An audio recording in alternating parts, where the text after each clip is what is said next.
Hi, it's Dr. Ron.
Let's do this. It's the Real Jonathan Smith Show on Indie Sports Ticket, 1430 AM, 93.9 HD2, and always on the free Indie Sports Ticket app. A lot for us to get to today. Colts training camp continues on. More and more concerns coming out about that wide receiver 3 position. I've got why that's not really going to matter. We got Zach Pereles, who's joining the show at 1 o'clock. We will talk NFL training camps. He was most recently at Ravens camp, the Colts week 1 opponent. So we'll talk a little bit about what's going on there. We'll talk Clowney to Houston. And Zach Pereles was part of this article where they ranked the 10 best players at every position going into the NFL season. They got Tyler Warren below Colston Loveland, which is just wrong. We're going to talk about that a little bit as well. So a lot of stuff for us to get to today. We'll talk Indiana backing out on Notre Dame in that 2030 and 31 matchups. Coach Signetti and the Indiana football program, like, you know what, we're good. We don't want to do a home and home with you guys. So we will talk about that a little bit as well. Welcome into the Real Jonathan Smith Show. Thanks for tuning in, no matter how you're tuning in. YouTube, Indie Sports Ticket. If you want to head over there and subscribe, you can also watch the show on X__Jonathan Smith to follow me there and watch the show there. You can also listen on the Indie Sports Ticket app or 1430 AM. So the new fad in the NFL is to run multiple tight ends out onto the field. Okay, it makes sense because defenses in the NFL have gotten smaller over the years. Let's take the Indianapolis Colts, for example. So the Colts linebackers this year are a lot smaller than what they used to be. Jalen Carlisle is 6'3", 230 pounds. C.J. Allen is 6 foot 230. Austin Jakey, apologies, I never know how to say his last name. He's 6'1", 220 pounds. Bryce Betcher is 6'1", 230 pounds. Now, don't get me wrong, 6'1", 230, that's a big dude. Those are still very large human beings. But let's compare them to the Colts linebackers from a decade ago. Eric Walden was 6'2", 250 pounds. DeQuell Jackson was 6'2", 240 pounds. Edwin Jackson was 6'2", 230 pounds. The Colts' smallest linebacker a decade ago would be their biggest linebacker this year. Defenses have gotten smaller to deal with these spread offenses that we've seen in the NFL, 3 wide receivers running all over the place. You need more athletic linebackers when you're dealing with that. Okay, so speed has become a premium as NFL offenses have started throwing the football more and more. Defenses essentially traded in their heavy-duty Ford F-150s for sleek sports cars so that they could chase down these modern, high-flying NFL offenses. Now that defenses are smaller, offenses have started exploiting that by getting bigger. Okay, the easiest way to do that is to remove a wide receiver and insert a tight end. Okay, it's a classic game of football, rock, paper, scissors. Speed is advantageous when offenses have you moving laterally. It's like trying to tag a squirrel in an open field. You need agility to be able to do that. But speed is not as big of an asset when the opposition is running the ball downhill right at you. Then you want size to take on blockers. Okay, that's when you stop chasing the squirrel and realize you're trying to stop a runaway freight train in the form of Jonathan Taylor. As defenses have gotten smaller, it's become tougher for them to deal with that. That's why you're seeing these tight ends become more important across the NFL. And it's why you're seeing more teams play with 2 or 3 tight ends on the field. Nice. I think we're going to see the Colts play a lot more 2 tight end sets this year. Because, one, Tyler Warren isn't going to leave the field. Like, that's just not going to happen. He's going to be on the field for as many snaps as the Colts can get him out there for, because there's a decent chance he's going to be their best pass catcher this year. I also think that we're going to see a lot more of Drew Ogletree, Will Mallory, and Mo Alley Cox, because they're all capable tight ends in some way, shape, or form. Ogletree and Mo Alley Cox are both good blocking tight ends, and they're still capable pass catchers. Will Mallory is more of a pass-catching tight end while not being as good of a blocker. I think it's a good room. I think there's a lot of versatility in that room. Obviously, it's led by Tyler Warren, but those other 3 guys, I think, are going to see their roles increase this year. Here is Colts head coach Shane Steichen talking about the guys in his tight end room. I do. I think, obviously, Tree and Mo are really good blockers for us that we can use in the pass game as well. Obviously, Tyler's a guy that can do it all. And so I think there's some versatility there with that and how we use those guys, and that's up to us as coaches to put those guys in position to be successful. So we work that, through camp on how we use those guys and obviously throughout the season.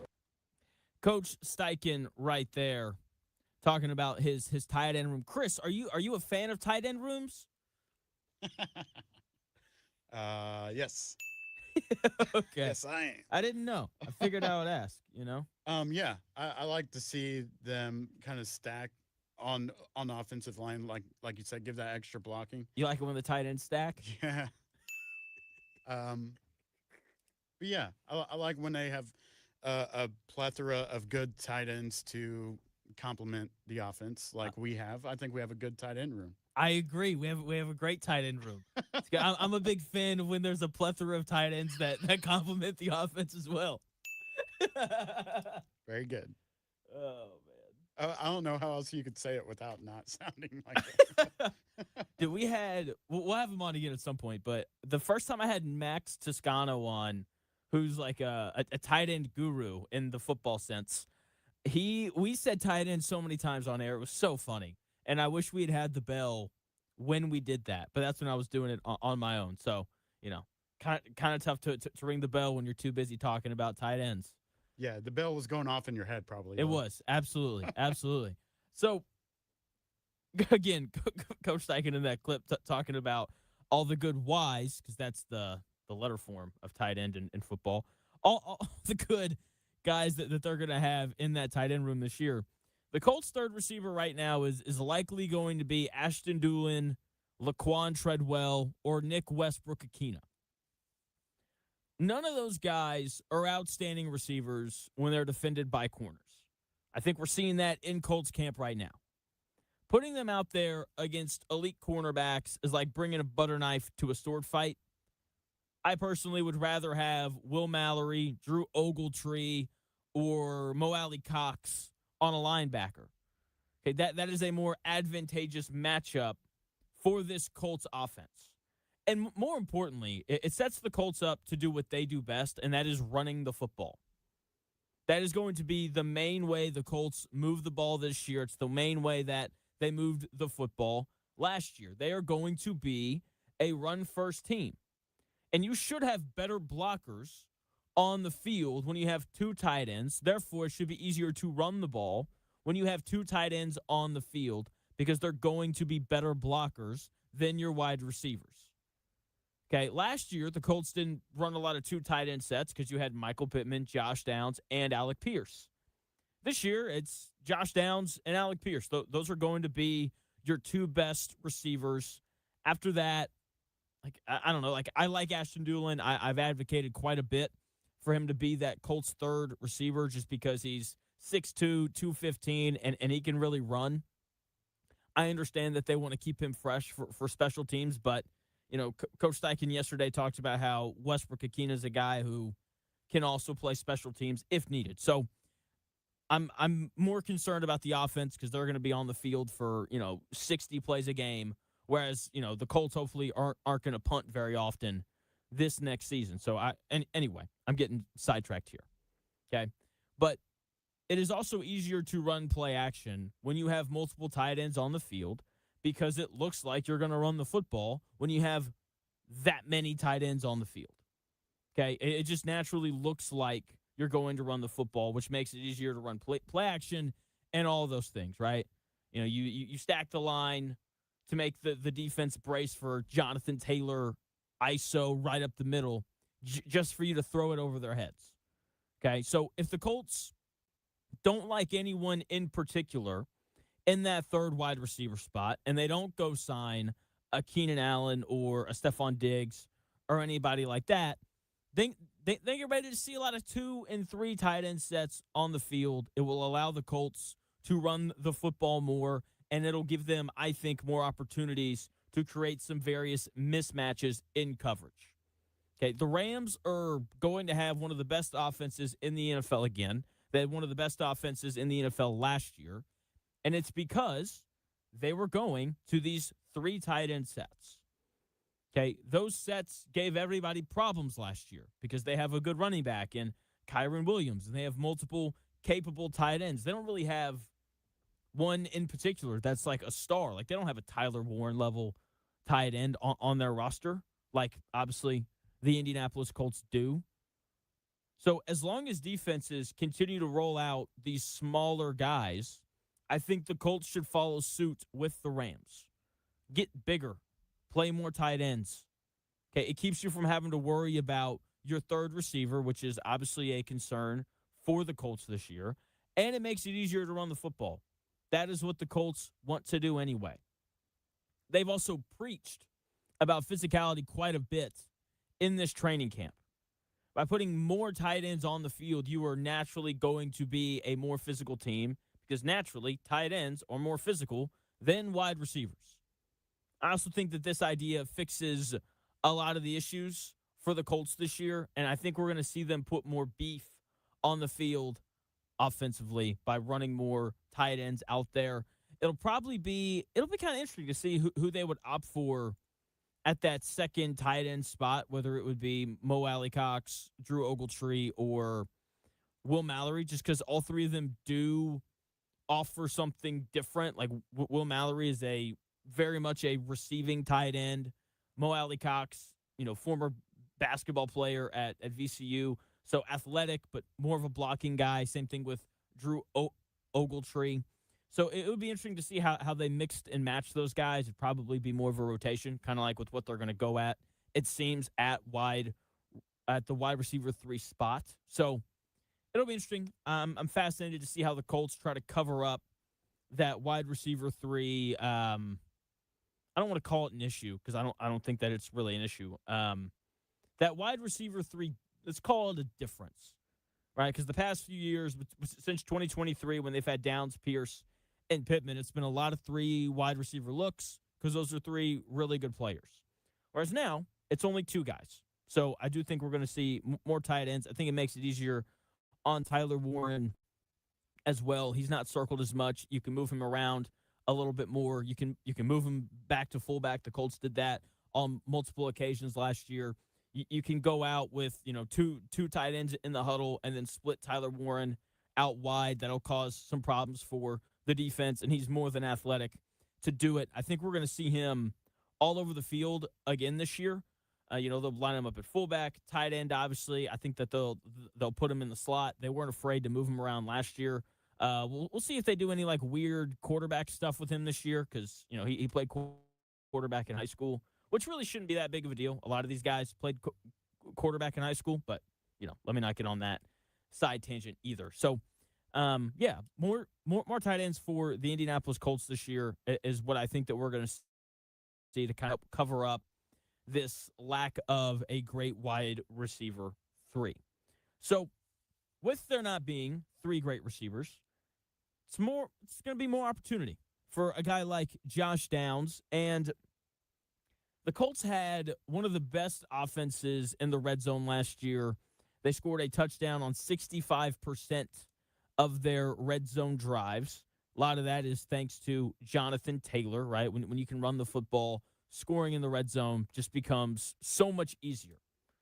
Okay, but it is still nice to have wide receivers who can create a little bit in the red area. Okay, Michael Pittman had 7 touchdown receptions last year. That led this Indianapolis Colts team. I would think that we see more from Tyler Warren and Alec Pierce, but I think Josh Downs is a guy as well who I think will be more involved in the red zone this year. I know he's a smaller guy, but I do think that there are certain things that he does that are valuable in the red zone. I'll tell you what those things are in 3 minutes.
It's in today's sports world.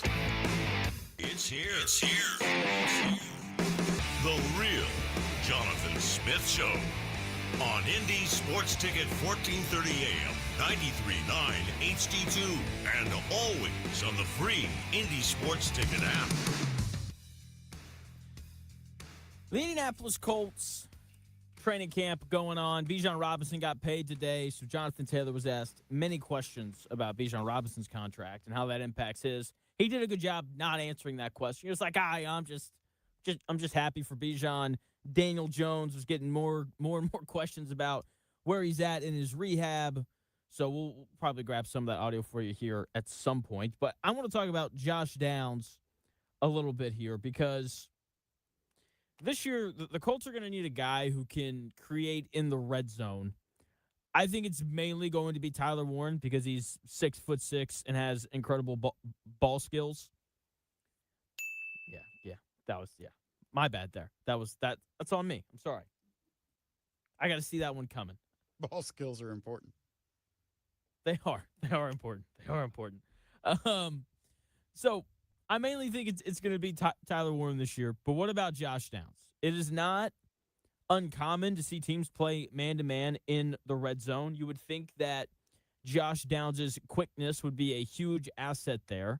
But it's tough to separate in the red zone because trying to find open space in the red zone is like trying to create space in a telephone booth. Field shrinks. There's just not as much room to operate. You can't stretch the defense vertically the way that you can when you're on your own 30, right? And this is the beauty of having a guy like Josh Downs.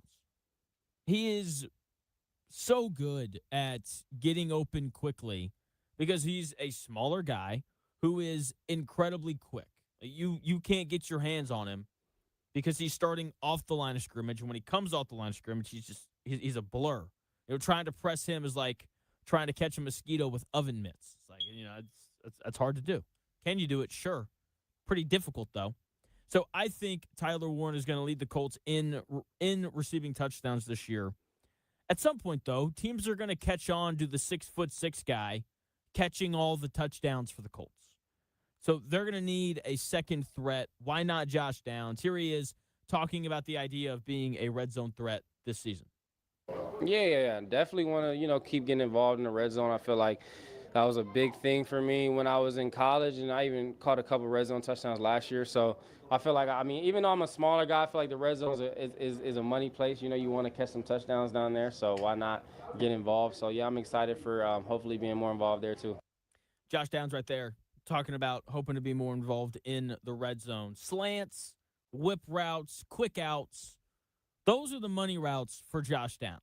Relying on those routes in the red zone is what the Colts should be doing with Josh Downs. Let him run those down there and see if it leads to more success for the Indianapolis Colts, because sometimes you're not going to be able to just hand it off to Jonathan Taylor and watch him run it in. You are going to have to throw the football down there at that end at some point during the season. Would love to see Josh Downs get some of those opportunities, okay? Because, look, if a team's in man-to-man, he's going to win the route the majority of the time. He's just that good of a football player, okay? With that being said, again, they had one of the best red zone offenses in the NFL last year. They were 6th in the NFL in red zone touchdown percentage, and that's because of how they ran the football. This is part of why the Colts pass catchers didn't have big touchdown numbers last year, because when you have Jonathan Taylor and this offensive line, it's like owning a monster truck. You don't try to parallel park it. You just run over whatever is in front of you. You just hand the ball to Jonathan Taylor, and the points come. Okay, so that's going to continue to be the way that the Colts score touchdowns in the red zone. Okay, if you have to throw it, though, I like the idea of giving Josh Downs some opportunities because he is the best separator at receiver on this Colts roster. That's why I think he's in for a big year, and I think we're going to get to see him do a lot more than just run short routes underneath. He can absolutely fly, so I think the Colts are going to give him opportunities to stretch the defense this year as they expand Alec Pierce's route tree to more intermediate and underneath routes. Josh Downs' average depth of target last year was 7.2 yards. That tied his career high. I think he'll set a new career high in that this year. And I think he'll set a career high in touchdown receptions as well with at least 6. I think he's going to have a really nice year if Daniel Jones can stay healthy. It all obviously hinges on that. Chris, did you play football growing up? No. Not even a little bit. No, I mean, besides passing the ball in the backyard, but that don't count. You know what I mean? I never played on a team. Oh, okay. I wasn't. I was gonna ask if you ever scored like an official touchdown, because No. everyone's done it in the backyard. Right. Did you play tackle football in the backyard when you were a kid? No, it was two-hand touch. I played two-hand touch. I Man. was a little kid, dude. I was fat and chubby, and I don't know, smaller than everybody else. Dude, we used to go over to my friend Brock's house. So I lived in like a cool neighborhood when we lived in Murfreesboro in Tennessee, and we had like a half-mile loop, and there was just nothing but houses with people mine and my brother's age. So we would go over to Brock's house, and we would play full-blown tackle football, and it stopped one day because my older brother tackled Brock on the street. Oh. And that was the end of it. Yeah, I bet. So, like any smart kid, we just went to someone else's house and started playing full-blown tackle football in the backyard. Have you seen those white paneled fences where like you take the panel and you slide it in? Do you know what I'm talking about? Okay. Yes, I do. All right. Okay. But yeah, I know what you're talking about. So we're at my boy Dylan's house, and the short story is he was running up the sideline, and I came across and tackled him through the fence. Nice. We knocked out like 4 panels. It was legendary. And so from that point forward, whenever someone scored a touchdown, we would run through the fence. I'm sure the neighbors loved you guys. Oh, dude, Dylan's parents were so cool, man. They were like the Lynches. That was their last name. And yeah. They were great. You know, they understood that we were just dumb, 5th graders or however old we were. Sure. So yeah, never forget that. Nothing like playing neighborhood football against your friends. Yeah, destroying neighbors' property. I love it. Good stuff. Okay. We had their permission to destroy their property. Does that make it okay? Yeah, that's fine. Okay. All right. They knew what we were doing, Oh, man. So, anyway, we'd love to see Justin Wally get a few more opportunities in the red zone this year. Speaking of Josh Downs, he and Justin Wally have been matched up a lot in one-on-ones and during 11-on-11 and all these things. And when it comes to Justin Wally, I don't think I've ever seen a young player get as much praise as Justin Wally has gotten over the last 2 years, despite the fact that he has played 0 NFL snaps. Lou Anarumo and the rest of the coaching staff sang his praises whenever possible last year, and it's happening again this year. Here is Josh Downs talking about his reps against Justin Wally in the slot throughout camp. Yeah. Wally was he was an outside corner in college and even last year before he got hurt. So he's a guy that can cover really well, and I feel like that helps me, just go against a guy like that who's really quick, twitchy, and similar to me. It makes me work a little bit more. But yeah, Wally's a great player. He doesn't, again, another guy that doesn't look like he's injured. He's quick, he's fast, he's making plays, and I know he's a guy that works on his craft a lot and he takes it serious. So to have him in there is huge. Josh Downs right there talking about Justin Wally. The Colts have a lot of young guys this year that are going to contribute. I think at this point, Justin Wally kind of has to be the one that you're the most excited to see. I know he's the one that I am the most excited to see. You heard Josh Downs there lay out some of the reasons why he'll be a good slot corner. Him being a former outside corner points to him being better in coverage. That's basically what Wally said right there. We'll see if Justin Wally can defend the run from the slot. That's really more so the question that I have about him. But I'm not really worried about the coverage aspect of this at all. Everyone talks about Justin Wally like he's Deion Sanders. Not really, but you catch my drift. No one has said anything even mediocre about Wally. Players and coaches are never going to throw another guy under the bus. No one's ever going to say that their teammates or if they're a coach that a player isn't good. Like, no one's going to come out and be like, Justin Wally couldn't cover you, Chris. Like, that's just no one's going to say that. Okay? But when they don't think that a guy is good, you will hear them say other things like, I'm glad he's back out here with us, like what Shane Steichen said about Anthony Richardson during mini camp. You'll hear them say things like, that guy really plays hard, and they won't say anything else. They give these non-committal answers, those like polite, generic compliments.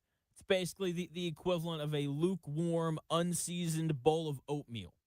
Okay? No one does that with Justin Wally. It is only raving reviews. Okay? It's like the Odyssey right now. Okay? Everyone's like, the Odyssey's great. You should go see it. When it comes to Justin Wally, everyone's like, Justin Wally's great. Can't wait till you get to see him on Sundays or whatever it is. Like there's always something specific in that clip. Or there's always something specific in that clip. For example, Downs talks about how his experience as an outside corner helps him cover in the slot. I think Justin Wally is going to be awesome. Meanwhile, Kenny Moore still isn't playing for anybody. So I think that the Colts upgraded there in a pretty big way. I do think that we'll get to see him with some outside corner reps at some point this year because Mooney Ward is going to miss at least one game this year. I've got all the faith in the world in Justin Wally. If any of these Colts young players fail this year, I'll be surprised if that young player is Justin Wally. Like C.J. Allen's playing a tough position in the middle of the Colts defense. A.J. Halsey and Hunter Wohler are playing safety, which can be hard sometimes. We saw that from Nick Cross. Nick Cross, those first couple of years, it looked like he was trying to solve a Rubik's Cube while running at full speed while someone was throwing a football at him. Okay, there was just a lot going on, and he couldn't handle it. Jalen Travis at right tackle is likely going to get picked on by defenses because the other four spots on this Colts offensive line are good, at a minimum, good, proven players. Okay, he's going to look like a fresh carcass in shark-infested waters. Okay, like I'm telling you right now, week 1, when the Colts play the Ravens, Trey Hendrickson, he's lining up over the top of Jalen Travis. Okay, he's going to have an opportunity to prove a lot in that first week. Okay, whereas with Wally, like he's playing slot corner, and there's certainly some good slot receivers out there, but you're going to be hard-pressed to find a slot receiver better than Josh Downs. He's one of the better ones in the league. And every time they go at it, we get great reviews on how Justin Wally is playing in coverage. Okay, also, none of those young guys have received the amount of praise that Justin Wally has received during his time with the Colts. Okay, it picked up right where it left off last year during training camp. He's going to be good. I don't know much about these, young Colts players, but I know that Justin Wally is going to be good this year. I would be incredibly surprised if that ended up not being the case. Okay, because, again, Lou Anarumo has nothing but great things to say about him. Josh Downs, Shane Steichen, whoever it is, never says anything bad about him. Okay, you never get like, I'm glad he's out there. It's like, nah, dude, that guy's great. Okay, because there are other times where, coaches or players will get asked about another guy, and it sounds like a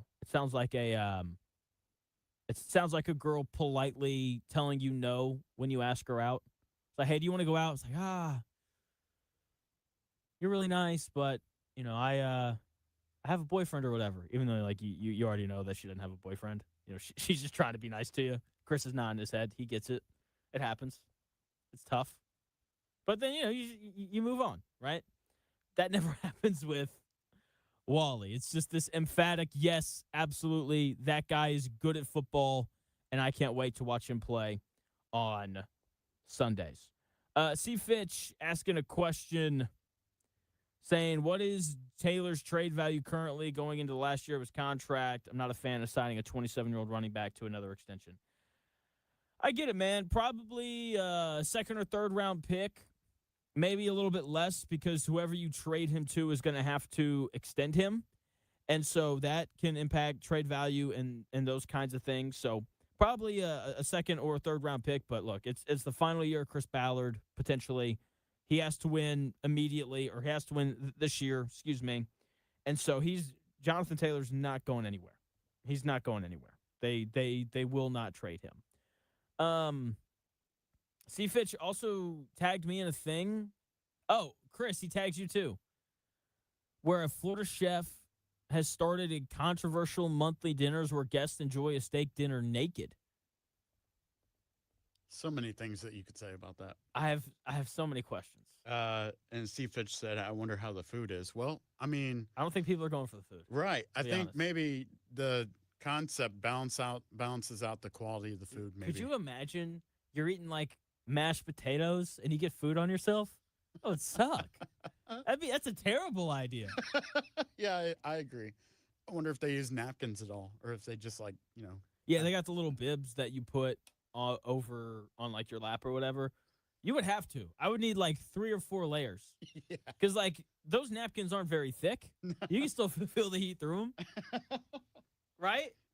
Absolutely. And so yeah, that's a terrible idea. That's an awful idea. 0 out of 10. Would never. I wonder how the business is though. Like how many people are doing this? With the- it being in Florida, then I'm assuming it's a poppin' place because Florida is weird. Florida can be weird. Yeah. Well, like the table that they're at, it's like a long table. Yes, it is. Okay. Okay. So I'm like, if it was no, even then I don't think I'd do it. I don't know. It depends on who I'm eating with, right? Like if it's strangers, then I guess because you'll probably never see them again after that dinner. But if it's like people I see on a regular basis, You might see him again. You never know. if it's people I see on a regular basis, I'm probably going to pass because then it would just be awkward after that. If it was like a private room with like your wife, maybe. Still probably not, but maybe. yeah, I think that's the only situation where I would even entertain that idea. People are crazy, man. This is how you know that like the world's been around a long time. People are running out of ideas. This is proof of that. Oh man, that's funny. So, there you go. Justin Wally going to be very surprised if he's not good for the Indianapolis Colts this season. We learned some important news yesterday. Notre Dame and Indiana are no longer going to play in 2030 and 2031. And when the news broke, it broke mainly as USC is going to play Notre Dame in 2030 and 2031. And so I, along with many other people, assumed that Notre Dame canceled it so that they could renew their rivalry with USC. That makes sense. But then reporting happened. Journalism happened. And we learned that Indiana actually backed out of that matchup against Notre Dame. I have thoughts on it. I have a lot of thoughts on it. Freaking Indiana, man, having to put me in a spot where I have to defend Notre Dame some more. What is going on here? But I've got a lot of thoughts on it. I've got some old audio from Coach Signetti as well. I don't think makes him look super great in this scenario. We'll play that for you in 3 minutes.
may, one day, be a must-listen for sports enthusiasts. Yeah, and monkeys might fly out of my butt. Uh-oh. The Real Jonathan Smith Show on Indy Sports Ticket 1430 AM, 93.9 HD2, and always on the free Indy Sports Ticket app. Indiana, Notre Dame have canceled their 2030 and 2031 home-and-home series. It stinks. It does, because I think some of the games that I'm the most excited to watch this year, and this is our theme for Top 10 Tuesday today. We'll do it after we have Zach Pereles from CBS Sports on at 1. Our Top 10 Tuesday today are the Big Ten games that I think people should anticipate the most. Two of them are Texas and Ohio State.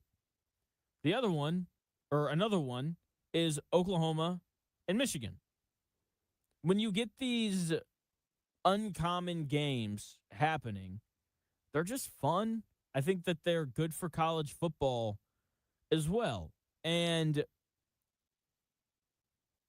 it just stinks that Indiana isn't going to play these games against Notre Dame. And people are going to hold Indiana hostage over this because Indiana has now backed out of non-conference games against Louisville, Virginia, and now 2 games against Notre Dame. I like Coach Cignetti. What he's done at Indiana in 2 years is nothing short of unbelievable. It's one of the greatest stories and accomplishments in the history of college football. We'll probably never see anything like this ever again. To go from the losingest program in the history of the sport to making the college football playoff in year 1 to then winning the national title in year 2. Okay? Coach Cignetti's incredible. I want that fully on the record, and that's what I believe. I just like him a little more if he'd be willing to schedule some tough non-conference games like 15 of the 16 SEC teams did this year. 15 of the 16 teams in the SEC are going to play 10 Power 4 games this year. 13 of the 18 Big Ten teams are going to play 10 Power 4 games this year. Ohio State is going to travel to Austin to play Texas. In fact, this is becoming the new normal. With the SEC's new scheduling rules, they have to play a Power 4 team in the non-conference. I don't know how Kentucky is getting away with it this year, but they've got a pretty nice gauntlet with their SEC scheduling. So I'll let it slide. It's also Kentucky, so people don't care as much. Here's the thing that bothers me the most about Indiana canceling their games against Notre Dame. Listen to what Coach Cignetti had to say at the 2025 Big Ten Media Day when he talked about how he would be open to playing these kinds of games. And we wouldn't be opposed to Big Ten SEC regular season games every year. We need to standardize the schedule across the board if we want to have objective criteria for who should be in the playoffs and who shouldn't. And we need to take the decision-making off the committee to some degree.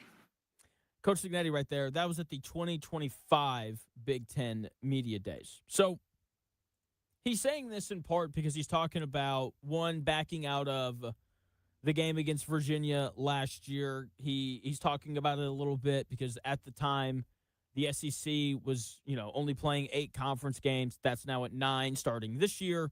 And so he's talking about how we need uniformity across the board. That way it's easier to judge all of these Power 4 teams trying to make their case for the college football playoff. And in there, he's like, look, we'd be open to playing an SEC team every year. When you're canceling games against Louisville, Virginia, and now Notre Dame, it's kind of hard for me to believe you whenever you say that. And he talks about how the schedule should be standardized. When you look at the 2 best conferences in college football, the majority of them are playing 10 Power 4 games. There's 6 teams in the SEC and the Big Ten that are not doing that. Okay, if you want the schedule standardized, then just do what the rest of the two best leagues are doing. Go play another Power 4 opponent in the non-conference.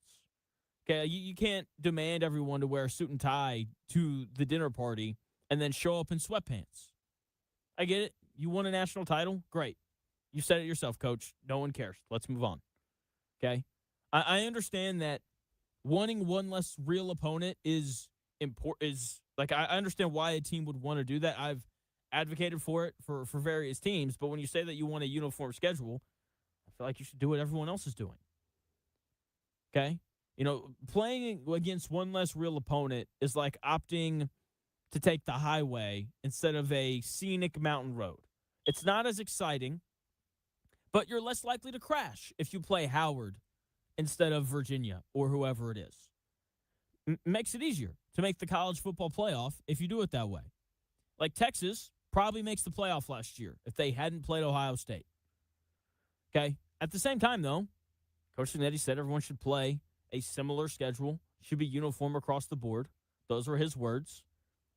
He had an opportunity to do that by scheduling Notre Dame. Now, this all could be for naught. They could schedule a different power conference opponent in place of Notre Dame. That's possible, but I don't know why you would cancel on Notre Dame and then schedule, LSU or somebody like that. If you're canceling on Notre Dame, it's probably to play, I don't know, Indiana State or someone like that, or Miami of Ohio, whoever it is.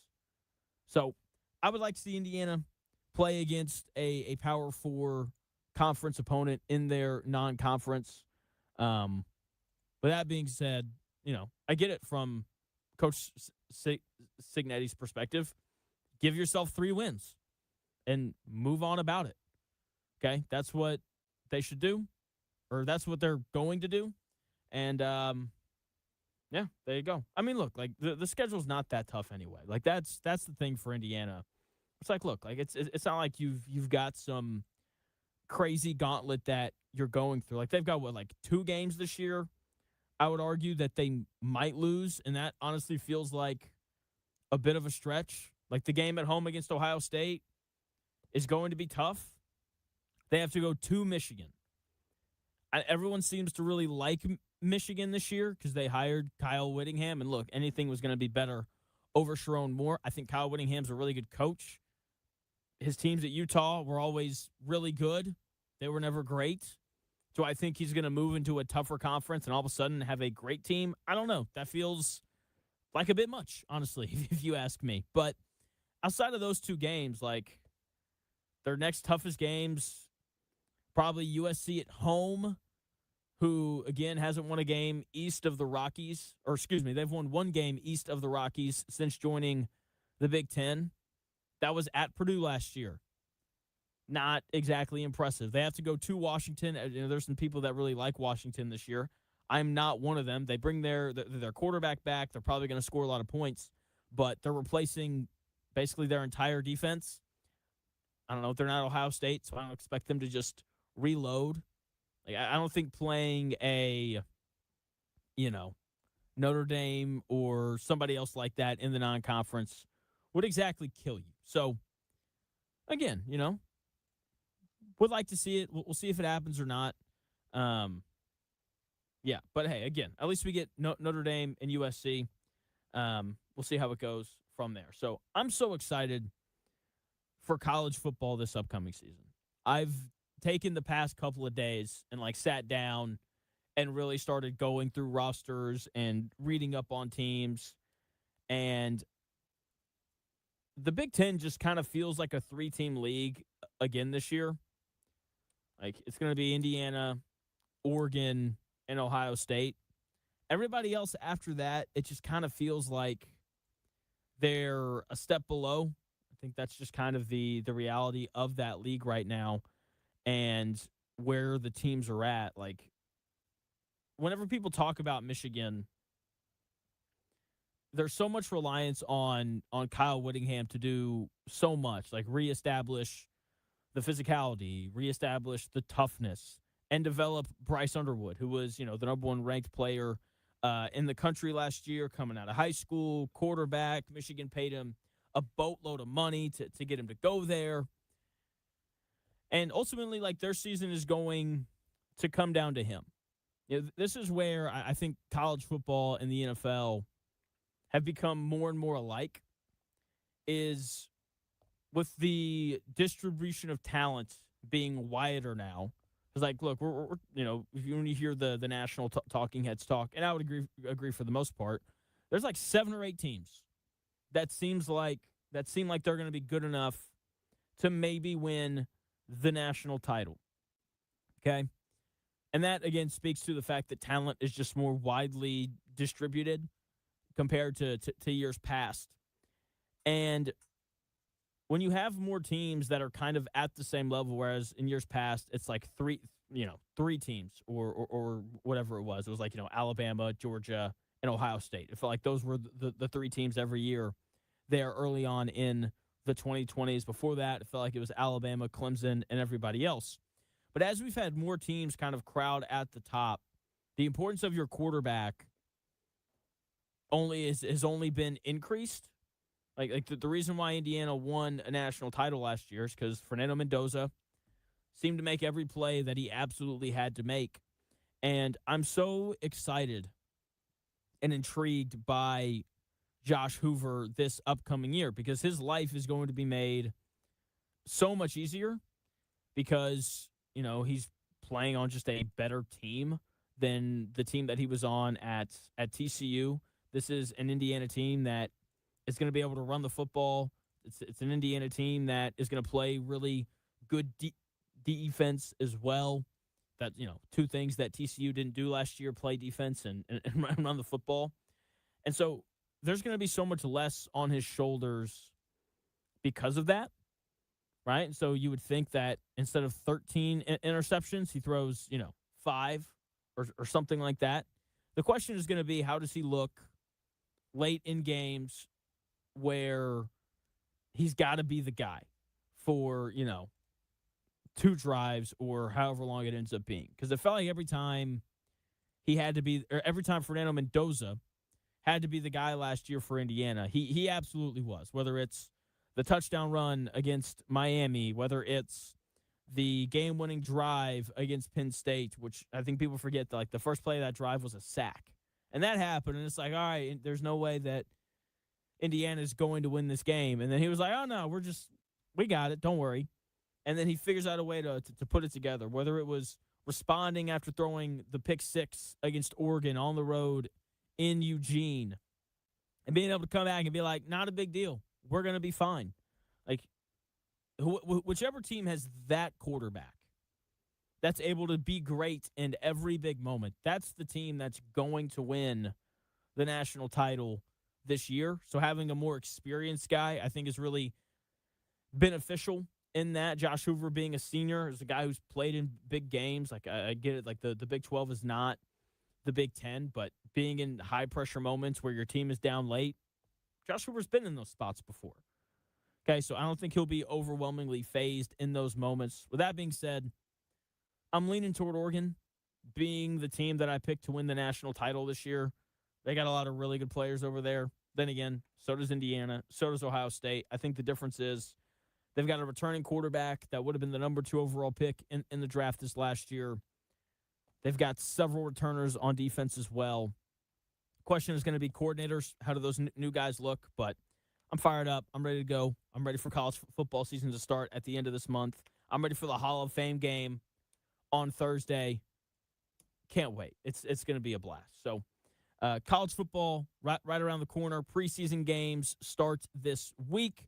We've got Zach Pereles of CBSSports.com joining the show. We'll talk what he saw at Ravens camp, the Colts Week 1 opponent. We'll talk Clowney to the Texans, some other training camp stuff, and he had a top 10 players by position article come out over at CBSSports.com. We'll talk about that a bit as well at 1 o'clock. But first, Chris has your sports update. Thanks, Jonathan. Here's what's trending this hour. The Indiana Fever return to Gainbridge tonight for a game with the Atlanta Dream, and that tips off at 7. That can be found on SECN and WNBA League Pass. Caitlin Clark, Aaliyah Boston, and Monique Billings all listed as probable and expected to start tonight. So there you go. Franklin, Indiana native Max Clark continues to impress the world of baseball after a multi-hit weekend as a center fielder for the Detroit Tigers. They'll be back on the diamond tonight to open a new series with the Seattle Mariners. Been pretty cool to see his progress, no doubt. We've got everything you need to know about day 6 of Colts training camp. Here's what Daniel Jones had to say about putting on the pads up in Westfield. Yeah, I mean, obviously we're not getting hit at quarterback, so the physical aspect of it doesn't change. But I think you feel the speed, and the pocket. Everything's a little bit more real. You feel a little bit, sped up, and the intensity around you pick up. So that helps in making it feel more game-like. More conversation on that whenever we return, because that's what's trending this hour on The Real Jonathan Smith Show. And Zach Pereles joins the show in 4 minutes on Indy Sports Ticket, 1430.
Jonathan Smith Show on Indy Sports Ticket, 1430 AM, 93.9 HD2, and always on the free Indy Sports Ticket app.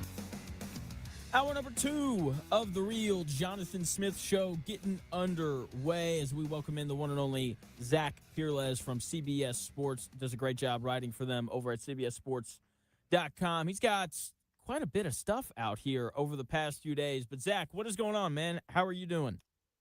I'm great. We are finally feeling like football season. Got a game here in 2 days, so that is awesome. How much of the Hall of Fame game are you going to watch? Oh, man. I think I would love to watch every single second of it, but I do share a TV with my wife. So maybe a couple drives here or there. Got to see the Kenny Pickett show. The Kenny Pickett show. Yeah, all the memes of him holding smaller footballs are pretty funny right now. I'll be honest. I'm a fan of those. So you were at Ravens camp one day last week. How did the Ravens look? What is different with Jesse Minter versus John Harbaugh being the man in charge there? Yeah, I thought that the Ravens looked good for as much as you can take from an unpadded early camp practice. I was really impressed by everything that Jesse Minter said and did.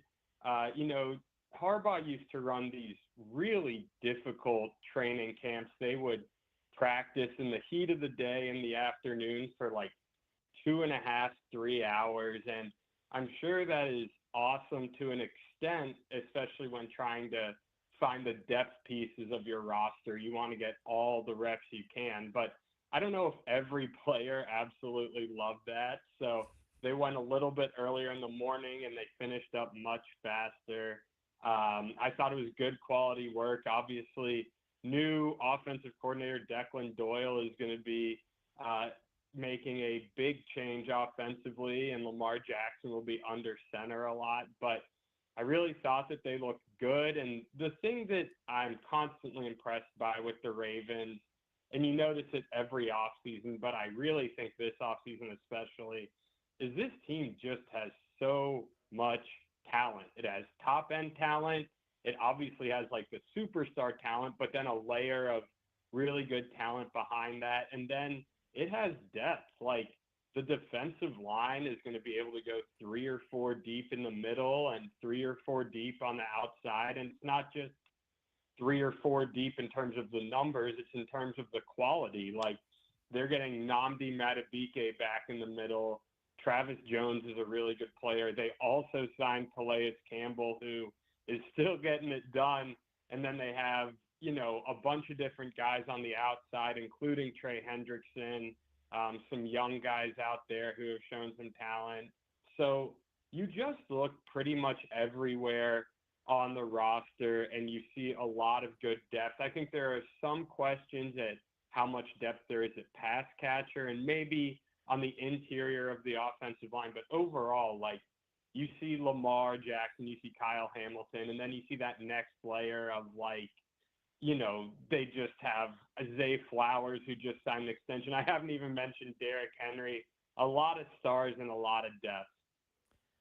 Yeah, it's a really good roster. Like, that's the Colts' week 1 opponent, and everyone's talking about the idea of, like, Myles Garrett and Aaron Donald playing together. I'm like, the Colts are going to have to deal with Trey Hendrickson and Madubuike week 1. Like, I'm not like that, I don't know if it's as good, but that's a pretty tough group to deal with week 1. And like you said, the depth there, Mike Green going into year 2, the edge rusher out of Marshall that they took in the first round last year. And, the running backs, it's a loaded roster. And how did our IU guy look? Elijah Surratt. In the day that you were down there? Yeah, up there, I guess. Good. He got a good amount of run with kind of the twos, I would say mostly. They sprinkle in a lot of guys, especially this early in the year. I do think, and I've just seen a little bit more of their other wide receiver, Jacoby Lane, but I'd expect Lane and Surratt to get a decent amount of run. in terms of maybe that other guy outside Flowers and Bateman when they do go to 3 wide receiver sets. But I think that he is probably number 3 in that pecking order in terms of after those 2 big guys, because they also have Devontae Walker, who got a little bit more run with the ones. But again, it's I was there, I believe I was there the first day of training camp. So this is when the rookies make some of their biggest steps. Yeah, so I'm the Ravens team as a whole, like that.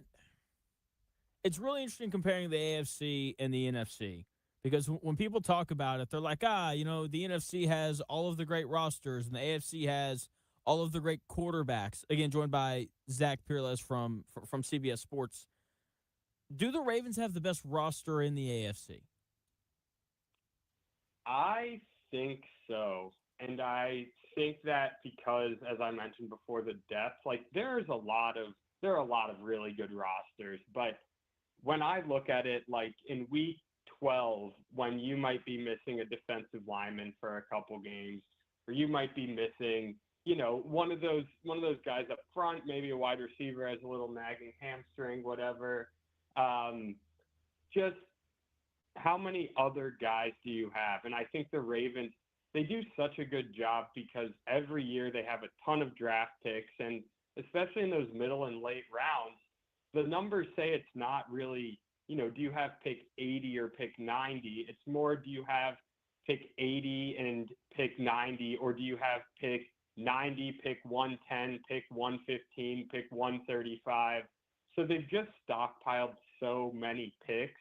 And if they hit on one of those 4 guys, it's better than the teams who only have 1 or 2 swings at it. So I think that it's the best roster. There are a lot of good ones, but you just look everywhere and there's either superstar power, star power, or just below that at every position. Absolutely. It's like you said, it's a loaded roster. Again, joined by Zach Pereles from CBS Sports. So we've had some contract extensions and some free agent signings throughout training camp so far. I want to talk to you about Jadeveon Clowney to Houston, but before we do that, I know you had something come out about 30 minutes ago on CBSSports.com on the Falcons, signing or getting Bijan Robinson to sign an extension. Biggest contract in the history of NFL running backs. We got our guy here, Jonathan Taylor, who's working on his extension as well. I know we're waiting on Gibbs too. The running back market has really shifted from, I think it was like 4 or 5 years ago when all the running backs had like their Zoom meeting and they're like, we're all holding out, and then none of them did. Why do you think the running back market has shifted, and what do you think is a fair price for Jonathan Taylor? Yeah, I think part of the reason the running back market has shifted is because their role has shifted. In the NFL, like a few years ago, maybe within the past half decade or decade or so, the NFL has just started to really crack down on allowing plays over the top. And I think that was in part in response to Patrick Mahomes coming in and lighting it up. And instead, defenses now are saying, we're going to make you put together a 10-play drive. And if you can do that, that's really impressive. But a lot of teams can't. You get a holding penalty here, and all of a sudden, 2nd and 7 is 2nd and 17. That derails your drive, and boom, we're off the field. So they've really cracked down on like those deep threat, over-the-top wide receivers, and instead they're forcing offenses to keep stuff shorter and rally up and tackle. But when you have a special talent like Bijan Robinson, like Jonathan Taylor, like Jahmyr Gibbs, those guys can't rally up and tackle as well as they can with some other players. So the ability of these really good running backs to take a single touch and turn it into a game-breaking play, that used to be a wide receiver trait. Now it's really falling on the running backs. And so I think that's been a big thing.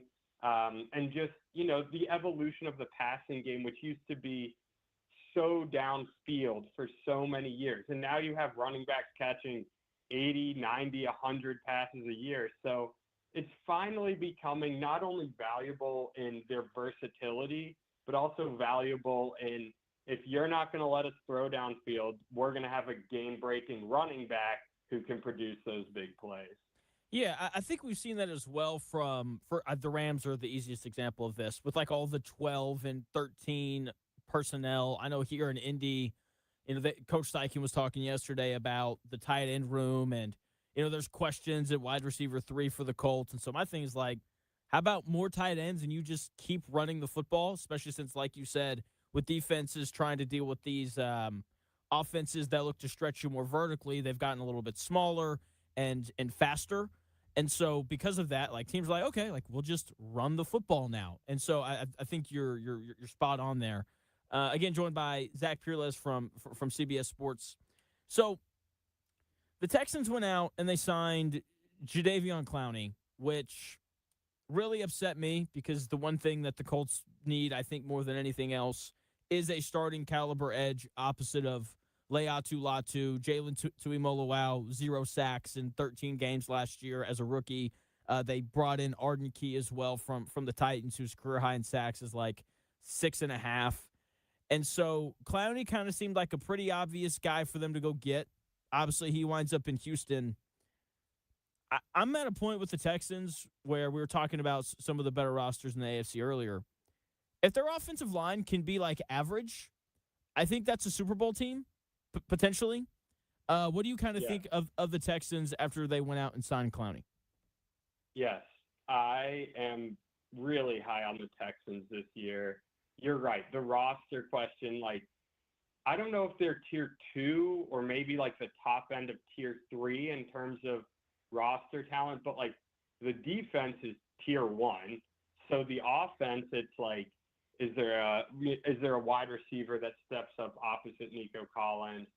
How does the offensive line look? And obviously CJ Stroud, but yeah, I'm with you. Like, I'm really high on the Texans. This is a team that, like, if CJ Stroud just plays a normal bad football game, they're probably in the Super Bowl. Instead, he played like the most inexplicably poor playoff games that we can even remember. And I think it did cloud what wasn't really a horrible season for CJ Stroud. It was just one of these things where he played his worst football and some of the worst football you will ever see from a quarterback in his 2 biggest games of the season. So I'm really high on the Texans. I think that they can be a team where, like, we were just talking about it, how teams have gotten a little bit better or a lot better at preventing big plays and instead, like, forcing you to beat them over and over and over again with these little plays all the way down the field. The Texans are so good that they can beat you simply with their defense. Like, they can limit you to 10 points rather than the 17 or 20 that, you can win a lot of playoff games with. So I'm really high on them. And I think that if CJ Stroud can play like the 15th best quarterback in the NFL, there's no reason why they can't. And obviously do that in the playoffs. There's no reason why they can't represent the AFC. I agree. I say this all the time on the show with the CJ Stroud stuff. Like, he's been so bad that he's won a playoff game every year that he's been in the NFL. And so he's more than capable of doing it. And obviously having this defense really helps him do that. But, when they went out and they made the trade for David Montgomery, my immediate takeaway was, they're just going to try to take the game out of his hands a little bit and turn around and hand the football off a lot more because, Mixon got hurt last year, and their run game kind of tapered off with that injury. I think if Montgomery stays healthy this year, they should be better. Apparently, Jaden Higgins has been really good in camp. Tank Dell should be back this year. I know he had the nasty injury, so we'll see how he looks. But I'm really bullish on them. They probably win the AFC South, but the AFC South never makes sense. So I guess we'll see how that goes. Right. So you have 2 more articles up over at CBSSports.com where is this your ranking of the 10 best players at every position, or is this like a CBS Sports writers poll? Yeah, this is a staff ranking. We had, I think, 10 to 12 people for each of our stories rank the top 10s at all the positions. Okay. I agree with the majority of it, but I've got some questions about the tight end stuff. Okay. Mm-hmm. How is Trey McBride not number one? Like, I understand the Brock Bowers in the passing game. He's probably the best receiving tight end in football. But, like, I just think that there's such a gap in the blocking ability that it seems like Trey McBride needs to be number one. Yeah, I think that was one of the most tightly contested 1 versus 2s. I think people are really expecting like a gigantic season out of Brock Bowers. And obviously Trey McBride had a huge one last year too, but like Brock Bowers is going to be such a 1A in that offense. He has no competition for targets. And I think also the idea that Bowers missed last year probably maybe like some people kind of said to themselves like we're it's almost like they're overcompensating. They're saying like, well, people are sleeping on Brock Bowers because he missed so much of last year, so they're wanting to prove that he's number one. And I think I had him number one as well. I just think he's such a focal point of a passing game, and just like such a skilled receiver who can line up everywhere. And I think Trey McBride pretty much does the same stuff. I think for me, it was just he has a little bit higher of a skill set and versatility, but you really can't go wrong with either of these guys. So yeah, that was a really, really close one, and probably one that will go either way for years to come. Joined by Zach Pereles from CBS Sports, talking about their top 10 players at every position. I have to ask about Warren being below Loveland as well. Like, I know Loveland had an excellent ending to the year last year, but like Tyler Warren was awesome until the Colts had to have 44-year-old Phillip Rivers and Riley Leonard throw him the football. Why do you think Loveland ended up being ranked in front of Tyler Warren? Yeah, recency bias, I think, is probably the easiest way to put it. And again, I think there's also the idea that at the end of the day, some people are going to like a guy who is like such a, the receiving tight end who can win, like a receiver downfield, also probably coming into a ton more targets with DJ Moore gone. And so, yeah, the recency bias of look at what Warren did and how versatile he is. Again, like these were all really close ones. Like it was interesting to me seeing some of the ranges. Like someone had Colston Loveland as high as 3, but he was also as low as 10. So that's a way bigger range than Warren, whose highest rank was 5, but lowest rank was 9. So wider range of opinions on that guy because, again, like you didn't see him throughout the whole year. So, again, they're super close. I think that Warren is a little bit more valuable, certainly as a blocker, as a guy who you can line up a lot of different places in the run game and the pass game. But I also see someone who watched the last 5 games of Colston Loveland and is like, this guy's going to be a superstar this year. Yeah, I get it as well. I just, I think that whenever people talk about tight ends, not you in particular, just in general, like there's just, I think, an overemphasis on the receiving stuff, which is obviously really important. And like having a receiving tight end is obviously valuable. But like, I think that with, like we said earlier, we're talking about the importance of running backs, like having a guy who can really do both. Like I would argue there's probably more elite quarterbacks in the NFL than there are tight ends who can both like really run block and pass catch as well. It feels like a lot of guys are one or the other. So I would just say, I don't know. I feel like there should be a little more weight on the blocking stuff, I guess. Yeah, definitely. And that's like, it's such a good example of how we viewed tight ends, the top 2 for the last decade or so between George Kittle and Travis Kelce.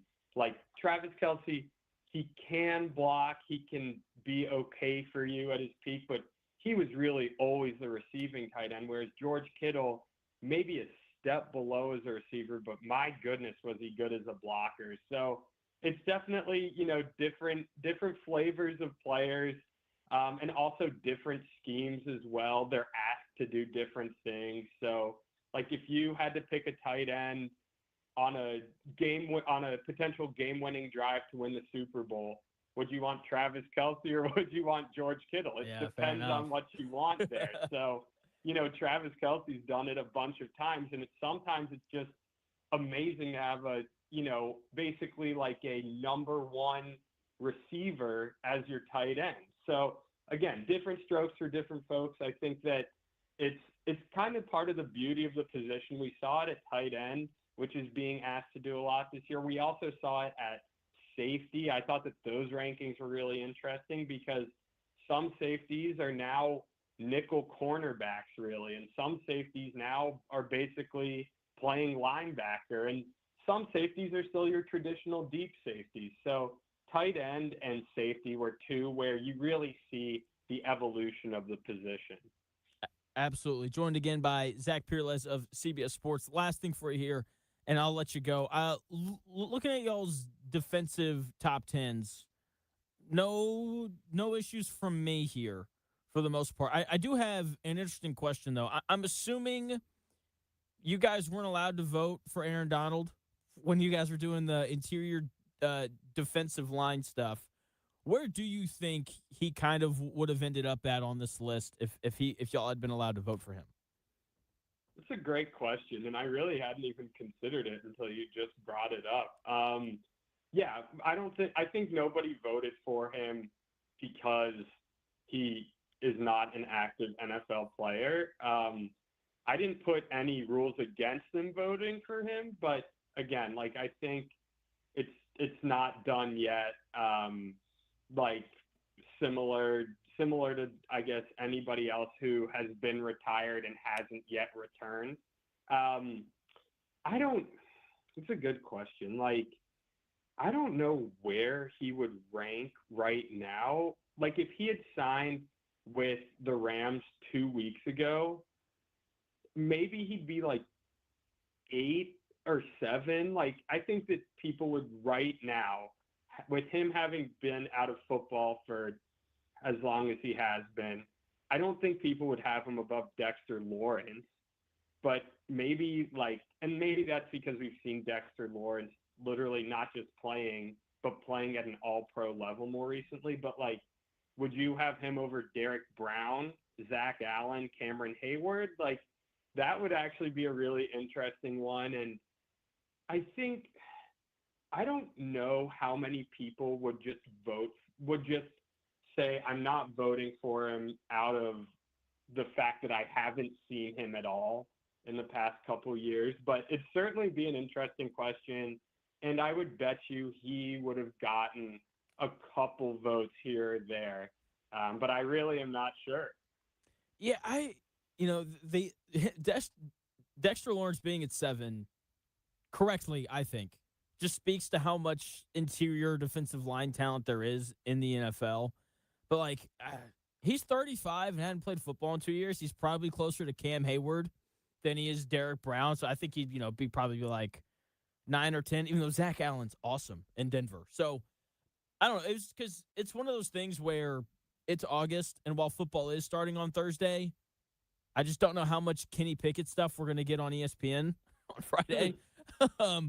And so a lot of it is just I've seen a lot of discussion around how much better is this Rams defense going to be if Aaron Donald comes back. I'm assuming he's going to.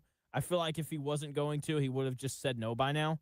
And everyone's this is going to be great. And I'm just I don't know. He's 35 and hasn't played in 2 years. I get it. He was awesome before he left.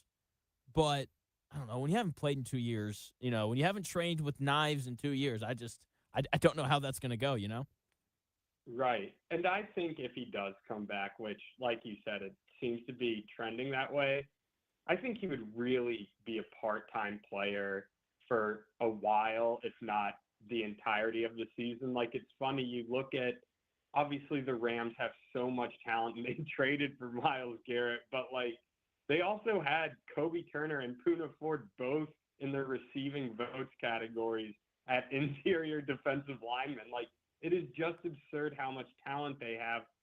I don't know if the Rams would, again, like it's been years since he played.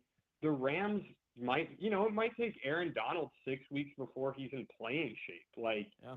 I think for that reason, I think he would have been outside of most people's top 10s. Like, it might be a while before we see him in any meaningful capacity on the field. Of course, Aaron Donald could completely prove me wrong, come back and be an all-pro this year, I guess. But I think it'll be a significant ramp-up period for him. We saw like Phillip Rivers come back, and Phillip Rivers was a lot older, yes, but quarterback is such a different position than defensive lineman. So I think to fully answer your question, if he had signed, I don't think people would have voted him, or at least I wouldn't have voted him in my top 10 just because there's such a great unknown. But in week 10 or 12, if he's getting 15, 20 snaps a game and building up, then, more power to the Rams, and you just kind of have to laugh at it. Yeah. I'm kind of with you. I think he's just going to be like a third down guy this year. And look, man, him and Miles, I know he's 35, but I promise he can still rush the passer at least a little bit. Him and Myles Garrett's going to be terrifying. Last thing for you, Zach, and I'll let you go. Who was a guy that you voted for that you were higher on than everybody else? Like what was the largest discrepancy between one of your votes and what everyone else voted? Sure. I'll give you a couple here. One player, one coach, because coaches just came out yesterday. I was really high players-wise on Nick Emenwari for the Seahawks. I just think he is such a stud at what he does in terms of he can play that big nickel role. He can come down into the box. He hits like a linebacker. And I get that there are coverage issues, but the reason that I liked Emenwari so much is because Mike McDonald will just cover all of his weaknesses. Like, the guy is so good at scheming his coverages, scheming his pass rushes, scheming the entire defense that I don't really worry that much about Nick Emenwari, like, getting caught in a tough one-on-one matchup when maybe he's not the best coverage guy. Like, just watching Mike McDonald ever since, he was with the Ravens and he's kind of been everywhere, and he just like makes all of his good players even better. And I think Nick Emenwari is a guy who at safety, I think I had him at maybe like number 3 overall. And I guess that's where he finished, but there were people who had him unranked. So wow. That was like a surprise to me. Yeah. And again, I think these guys entering their second year, it's so interesting seeing, like, I was the highest overall, I think, at number 3. No one voted him higher than that. But yeah, these first year guys, you get such a big range because, like we talked about Colston Loveland. Was he the guy we saw for 13 weeks or the guy that we saw for the last 5? Was he, was Tyler Warren a guy who his fall off is completely tied to Daniel Jones? It's kind of all of these small sample guys, you get a bigger range. And then for coach, I was really surprised to see Dan Campbell outside the top 10. He finished 11th, which is fine. Like, I don't think people are going to be horrified if people think he's the 11th best coach in the NFL, but I had him safely inside the top 10. I think that the recency bias of last year is just a little bit too strong here. I think that he's a really, really good coach, not just because I think that he is a great motivator of players and does a great job in that aspect. He also came in and basically rescued the offense last year, took over play calling duties. We think of him as this CEO head coach, but the guy can call plays in a pinch if he needs to. So I still think he belonged in the top 10. And again, 11 isn't crazy. It's not a crying shame, but I think that he belonged in the top 10. I would agree with that. He's, like you said, the way he rescued the offense last year. And look, when you completely flip the Lions around, I mean, you got to be a really good coach if you're going to do that. So, Zach, thanks so much for your time, man. What else are you working on right now in terms of articles and those kinds of things? Yeah, absolutely. I am finishing up our top 10 voting with, we actually added offensive and defensive play callers this year. So interesting mix there, a lot of different answers. So definitely be sure to check that out, and potentially even a Colts name or two on those lists. And then, I will be next week. I'll be at Commanders Dolphins joint practice. We've got a lot of fun stuff coming up here. Looking forward to it. And yes, I will be tuning in for Kenny Pickett here in a couple days. Sounds good. Thanks for your time, Zach. Yeah, thanks for having me. You got it. That is Zach Pereles. Check him out on X at Zach_Pereles. And again, you can read him at CBSSports.com. Woo. 30 minutes later. My bad there. Colts wide receiver 3 is a bit of an issue, but there's a new trend in the NFL that I think is going to fix that issue that the Colts have. I'll tell you what it is in 3 minutes.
best takes. Maybe. The Real Jonathan Smith Show on Indy Sports Ticket 1430 AM, 93.9 HD2, and always on the free Indy Sports Ticket app. I lied. It's Tuesday. We got to do Top 10 Tuesday. And, I'm so ready for college football. We had the first college football coaches poll come out literally like 5 minutes ago, Indiana being ranked 6th. So for Top 10 Tuesday today, I decided to do the most anticipated Big Ten football games of the season. Let's get into Top 10 Tuesday. Top 10 Tuesday!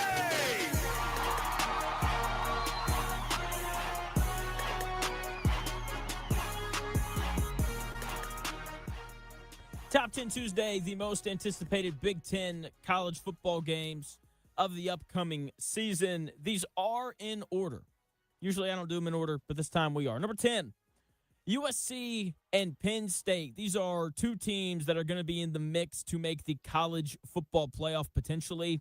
I don't think either one of these teams compete for byes, but they are both capable of making the college football playoff. USC has a lot of young talent, number one ranked high school recruiting class in the country coming in.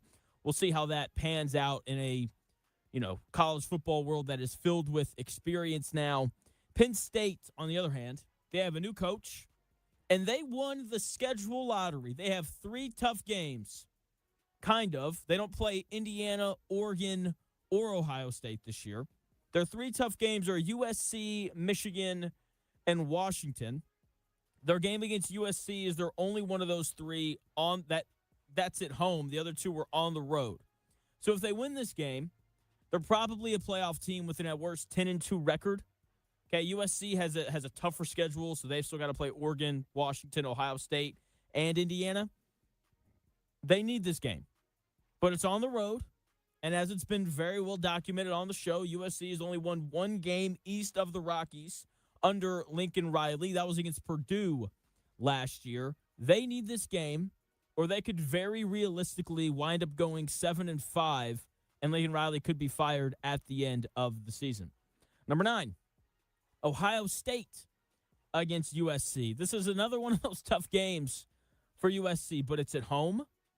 Would I rather play at home in LA than travel to Columbus, Ohio in late October? Absolutely, I would. Traveling across the country to play football is never easy. It's why USC has struggled under Lincoln Riley. They have a chance to pick up a program-defining win at home if they're able to find a way to beat Ohio State. I don't think they will, because Ohio State's simply better than they are.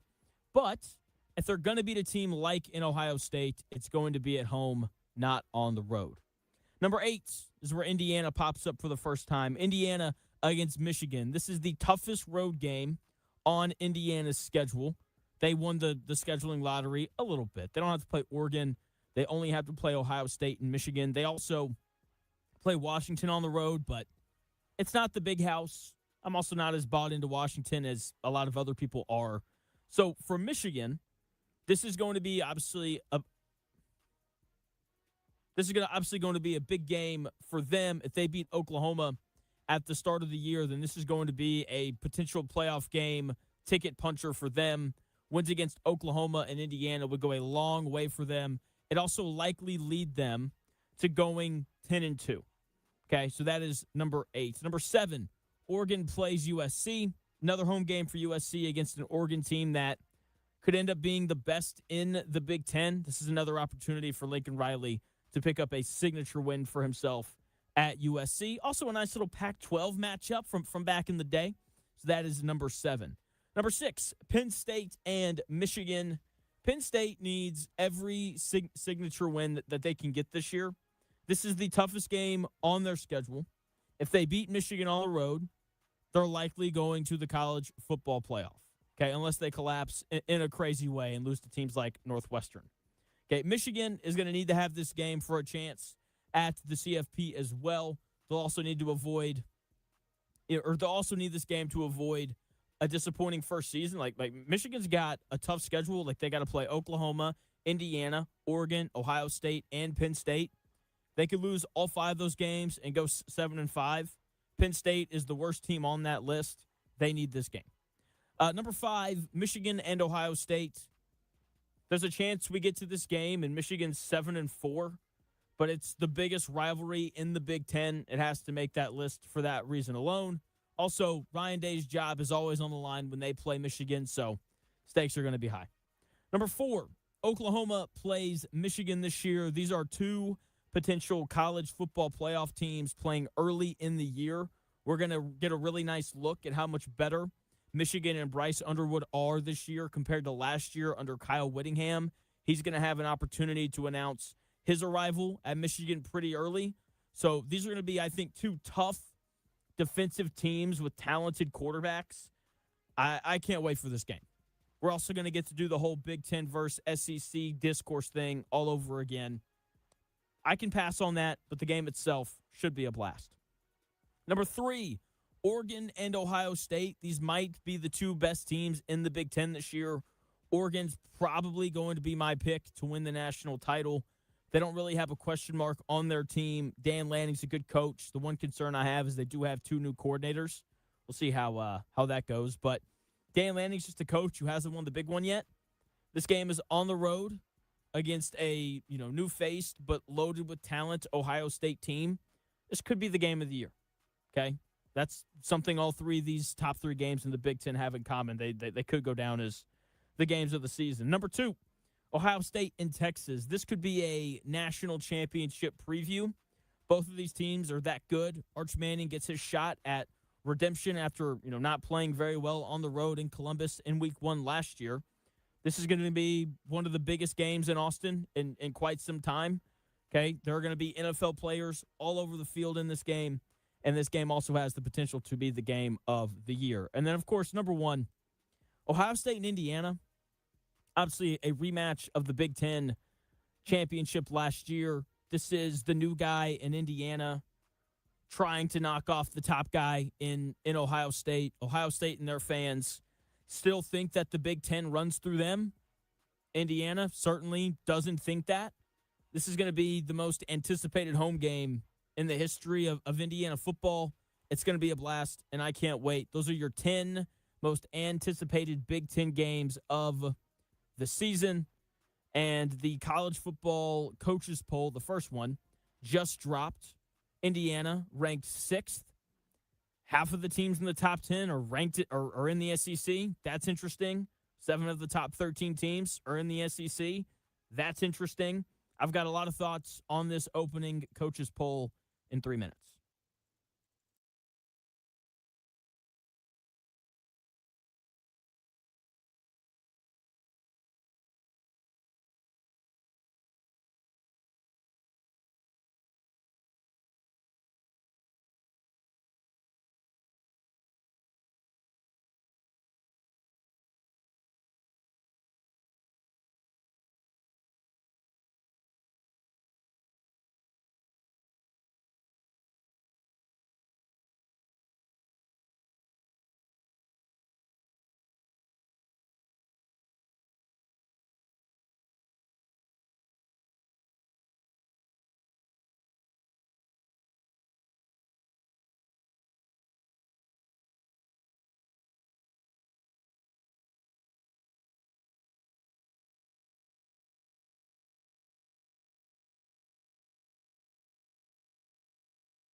highlights in today's sports world.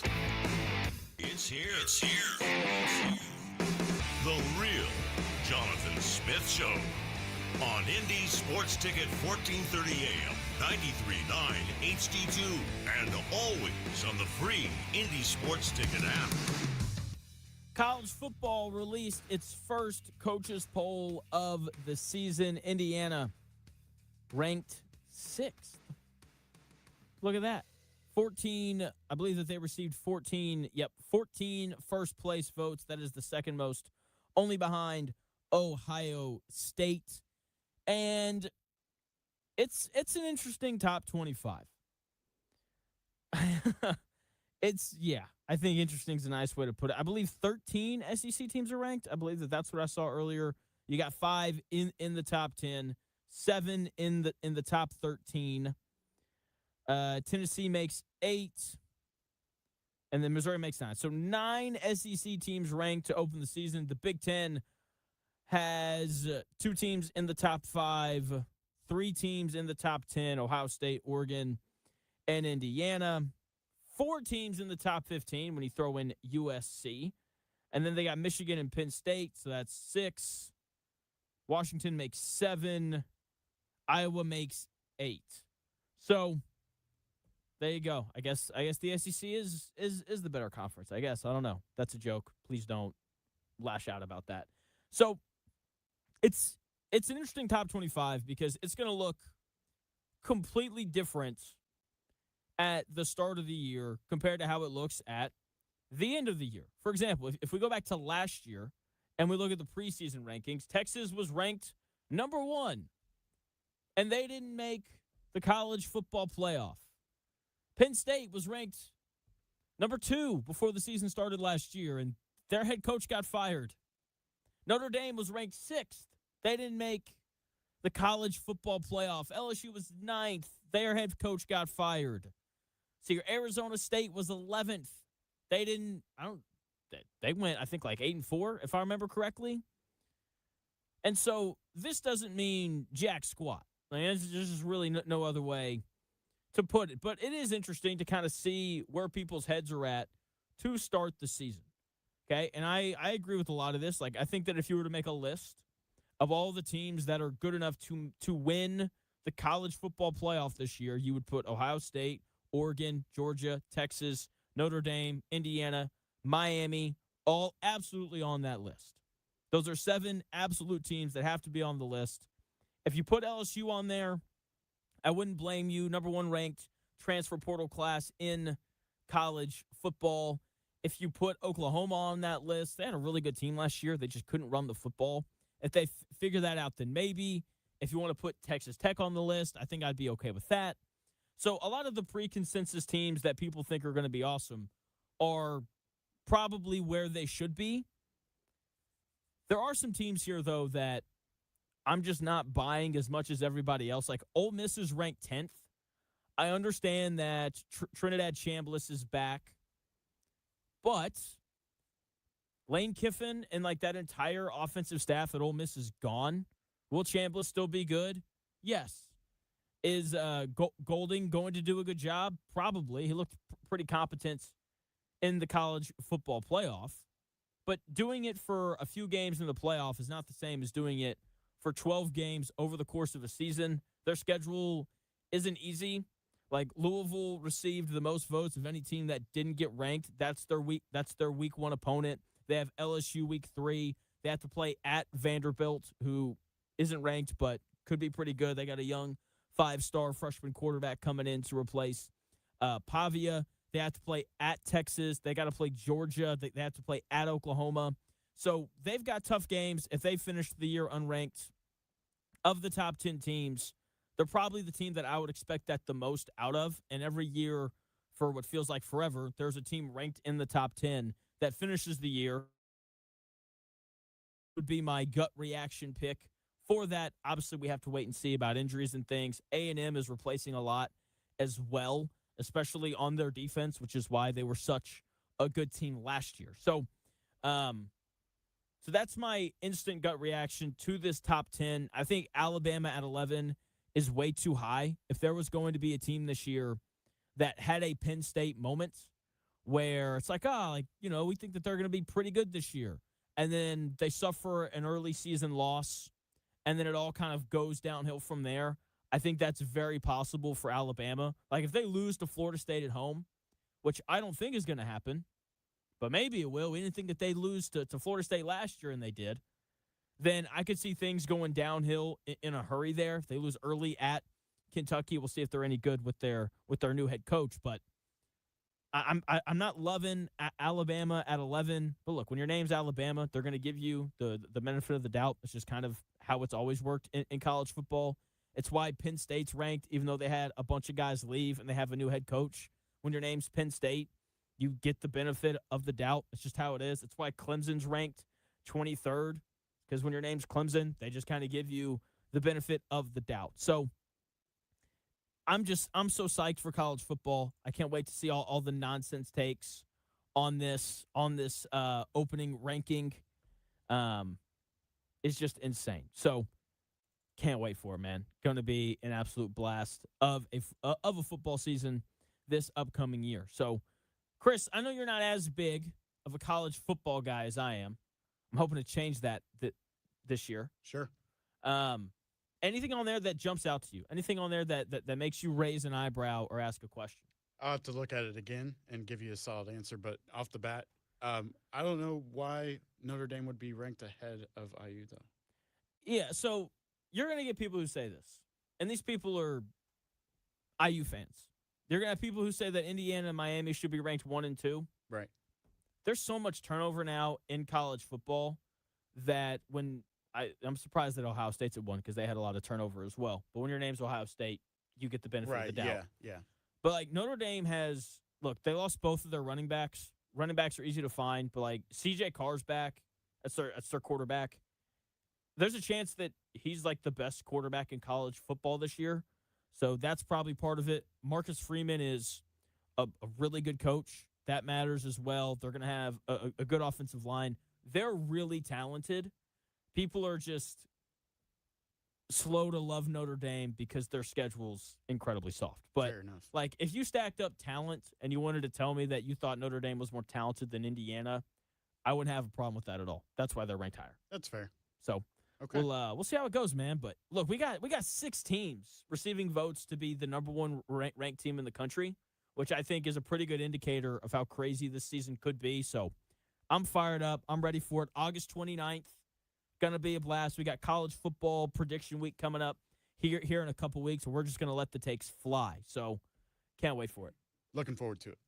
Hey, man, me too. Also looking forward to the upcoming Colts season. There is an answer to their questions at wide receiver 3. I'll tell you what it is at 2 o'clock. But first, Chris, has your sports update. Thanks, Jonathan. Here's a few stories that are trending this hour. The Indiana Fever return to Cambridge tonight for a game with the Atlanta Dream. That tips off at 7 and yet can be found on SECN and the WNBA League Pass. About an hour ago, the WNBA announced that Caitlin Clark as the Eastern Conference Player of the Week. She is listed as probable and expected to start tonight.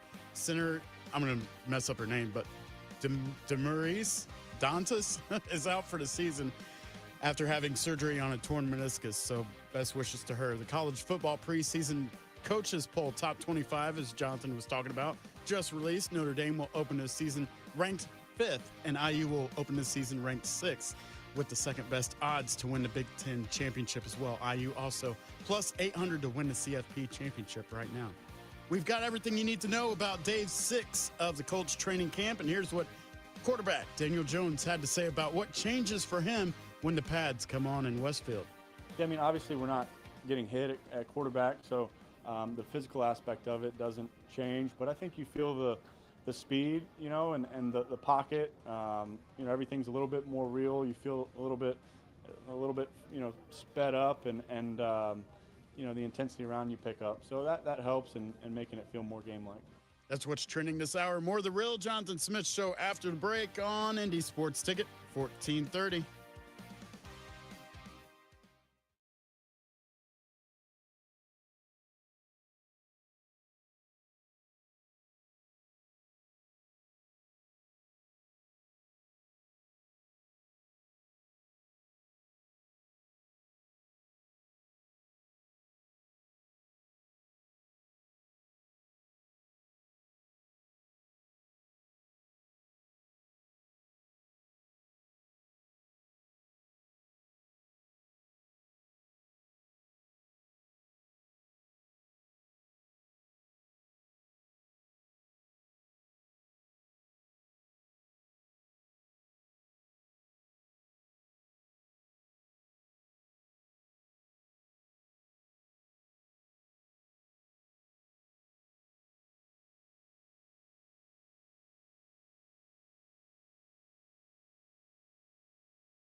Smith Show on Indy Sports Ticket, 1430 AM, 93.9 HD2, and always on the free Indy Sports Ticket app.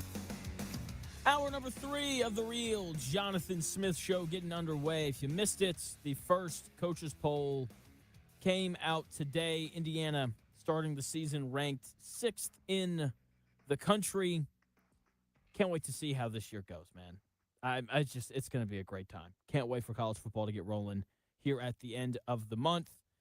And can't wait for the Colts to get rolling here soon as well. They play their first preseason game next week. Should be a week from Thursday. We have the Hall of Fame game on Thursday this week as well. Can't wait to watch Kenny Pickett get some snaps in there. Welcome into the real Jonathan Smith Show. Thanks for tuning in, no matter how you're tuning in, whether that's YouTube, Indy Sports Ticket.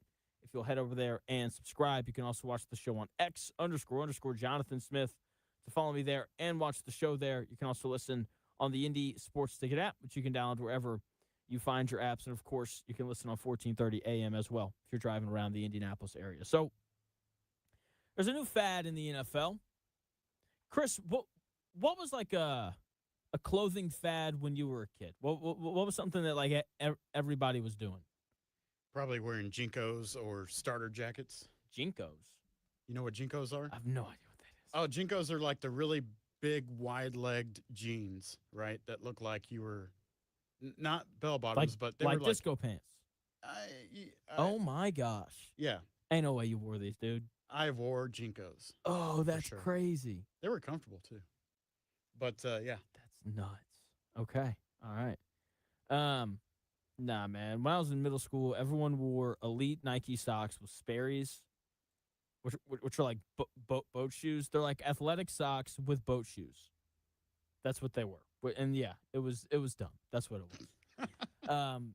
Anyway, so there's this new fad in the NFL where teams like to put multiple tight ends out on the field, and it makes a lot of sense because defenses have gotten smaller over the years. For example, the Colts linebackers are a lot smaller now than they used to be a decade ago. So Jalen Carlisle is 6'3", 230 pounds. C.J. Allen is 6 foot, 230 pounds. Austin Ajiki is 6'1", 220 pounds. Can you Google how to say his name? I never say it right. I've been meaning to do that forever, and I keep forgetting.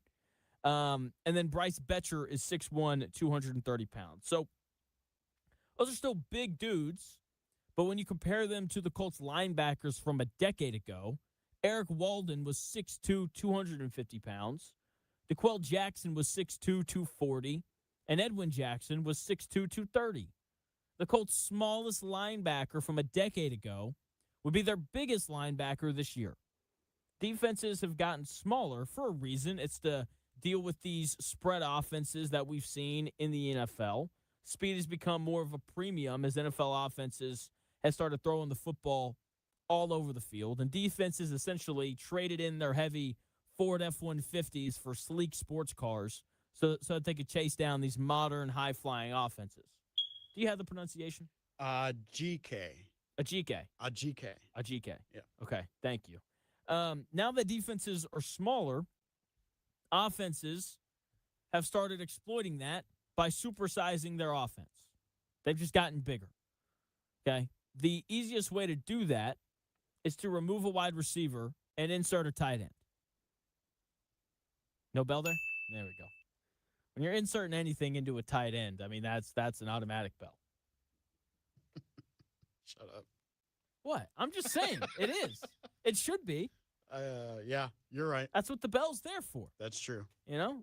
So it's a classic game of football, rock, paper, scissors. Speed is advantageous when offenses have you moving laterally. It's like trying to tag a squirrel in an open field. Like you need agility to deal with some of these offenses. But speed isn't as big of an asset when they're running the ball downhill right at you. Then you want size to take on blockers. You want size because Quentin Nelson is pulling around to get his hands on you, and a little bit easier to get Quentin Nelson off of you if you're bigger than if you're a smaller guy. So when that happens, you then stop chasing the squirrel and you realize that you're trying to stop a runaway freight train with a speed bump.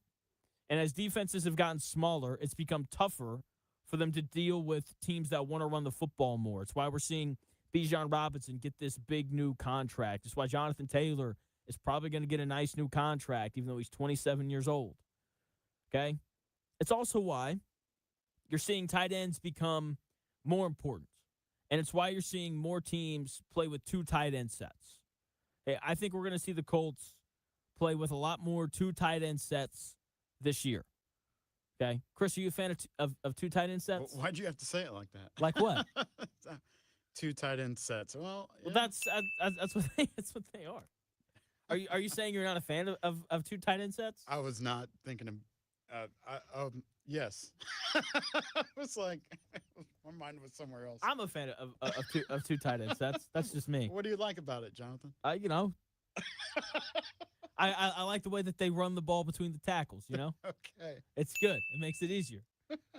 So, again, because defenses have gotten smaller, it's why you're seeing teams go bigger offensively, and you're seeing, more guys like Tyler Warren and A.J. Barner and Tucker Kraft have these big impacts on the field. Okay, and I think we're going to see the Colts play a lot more with, like, some combination of Tyler Warren and one of Alex Ogletree, Mo Alley-Cox, or Will Mallory on the field, or Drew Ogletree, excuse me, alongside Tyler Warren, because obviously Tyler Warren's going to be out there on the field as much as possible. He's their best tight end. He's probably going to be the Colts' best pass catcher this year. He was their second best pass catcher last year, second in receptions and second in receiving yards. Obviously, with Michael Pittman gone, he's going to get more opportunity, and that should hopefully lead to him having another really nice year. So he's going to be on the field, and I think we're going to see a lot more of Drew Ogletree, Will Mallory, and Mo Alley-Cox this year as well, because they're all capable tight ends in some way, shape, or form.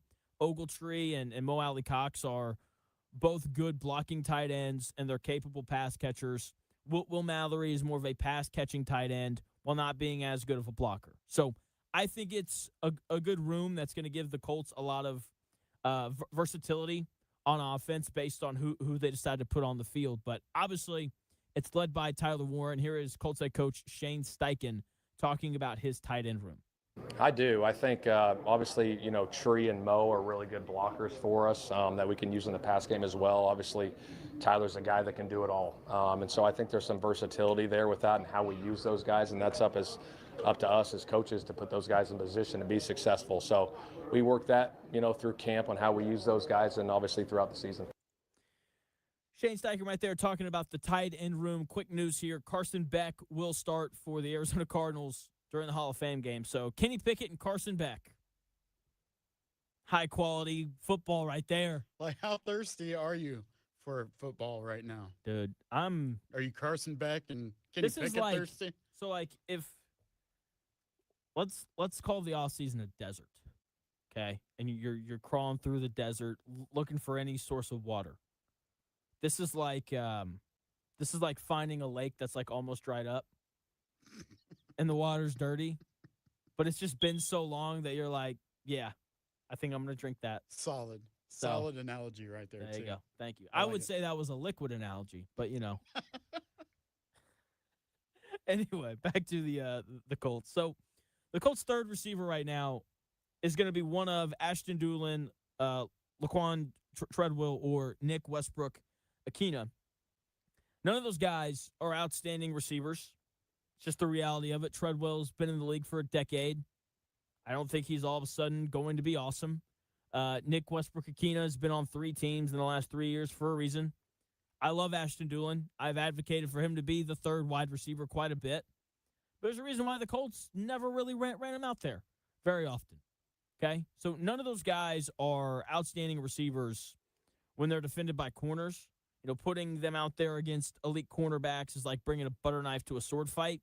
If you've been out to Colts camp at all or kept track of it at all, you know that they've struggled a bit. So I think I would rather have Will Mallory, Drew Ogletree, or Mo Alley-Cox matched up on a linebacker instead of one of those three receivers having to deal with a corner. I think that's a more advantageous matchup for this Colts offense, and it sets them up to do what they do best, which is run the football. That's going to be the main way that the Colts move the ball this year. They're going to be a run-first team.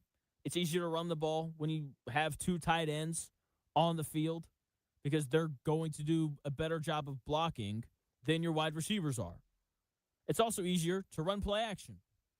A large part of the Colts offense last year was the play action game. And when you pull two tight ends onto the field, it looks like you're going to run the football. Teams see all that beef out there, and it's like, all right, like we got to go heavy package as well. And then, it's like a magic trick. You stack the line to make the defense brace for impact, and then you just throw it right over their heads. Okay, if the Colts don't like anyone in particular at their third receiver spot, and they're not able to go out and sign a Keenan Allen or anybody like that, then I think we're going to get ready to see lots of 2 and 3 tight end sets. That'll allow the Colts to run the football more, which is what they want to do, and it'll give them more opportunities to create mismatches in coverage. Okay, the Rams are going to have one of the best offenses in the NFL again, and it's going to be because they run a lot of 13 personnel, which is one running back, 3 tight ends, and it's caused all sorts of problems for defenses, last year and even the year prior to that. Like those sets gave everyone a problem last year, and they're going to continue to give teams issues as long as defenses keep rolling out smaller players. Okay, I think that the Colts should follow suit with the Rams, get bigger by playing more tight ends. It keeps you from having to worry about your third receiver. It makes running the football easier. That's what the Colts want to do anyway. Okay, they want to run the football. They want to be more physical. If you want to be more physical, take off a wide receiver and put another tight end on the field. That will immediately make you a more physical football team. Okay, this idea, I think, fixes a lot of issues for the Colts this year, and I think we're going to see them put more beef on the field offensively. It'll also make it a little bit easier to protect Jalen Travis if he needs it. You can leave Mo Alley Cox in the block, and he can, help double whoever Jalen Travis is matched up against. If you want him to run a route, you can have him chip first. So I think it just solves a lot of the issues that the Colts might run into this upcoming season. Between those 3 guys, I'm not too sure who would see the most reps. I think Will Mallory would mainly be your like third down pass catching tight end when teams know that you're going to throw the football. And then I think Ogletree and Alley Cox would be your guys on early downs when you could run or pass. So that's kind of what I'm thinking the Colts might go to this year to, help bridge the gap of not having a third wide receiver that they absolutely love, because I do think that they have a pretty good tight end room. We'll see if that leads to wins or not, but they've got some problems they have to fix if they don't go and grab a third wide receiver, or if they don't trust Ashton Dulin and those other guys enough to be every down guys. We'll see what they decide to do. But hey, we got 5 weeks now till the start of the season. I can't wait. It's going to be a great time. We'll find out a lot about this receiving core next week when they have their joint practice against the New England Patriots. 37 days away from kickoff. We're 25 days away from the start of college football. There you go. Which is perfect. Like we're dropping the first top 25 days out. It's poetic. They didn't plan that at all. Yeah. So some kind of numerology there, I'm sure. Oh, absolutely.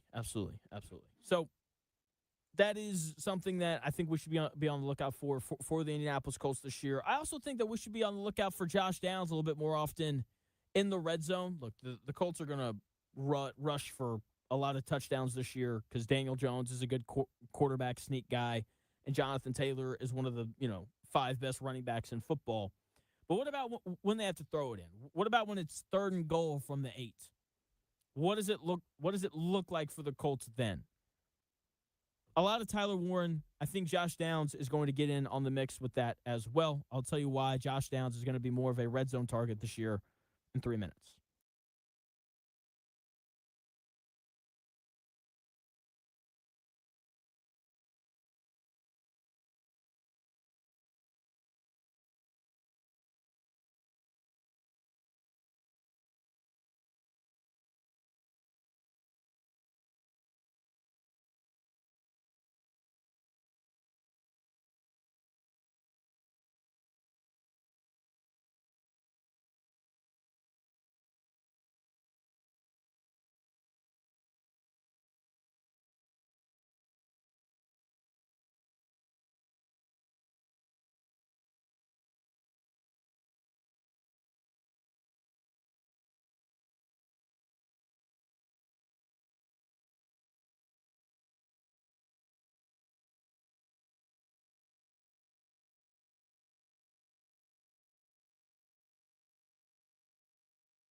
Yeah, and monkeys might fly out of my butt. Uh-oh.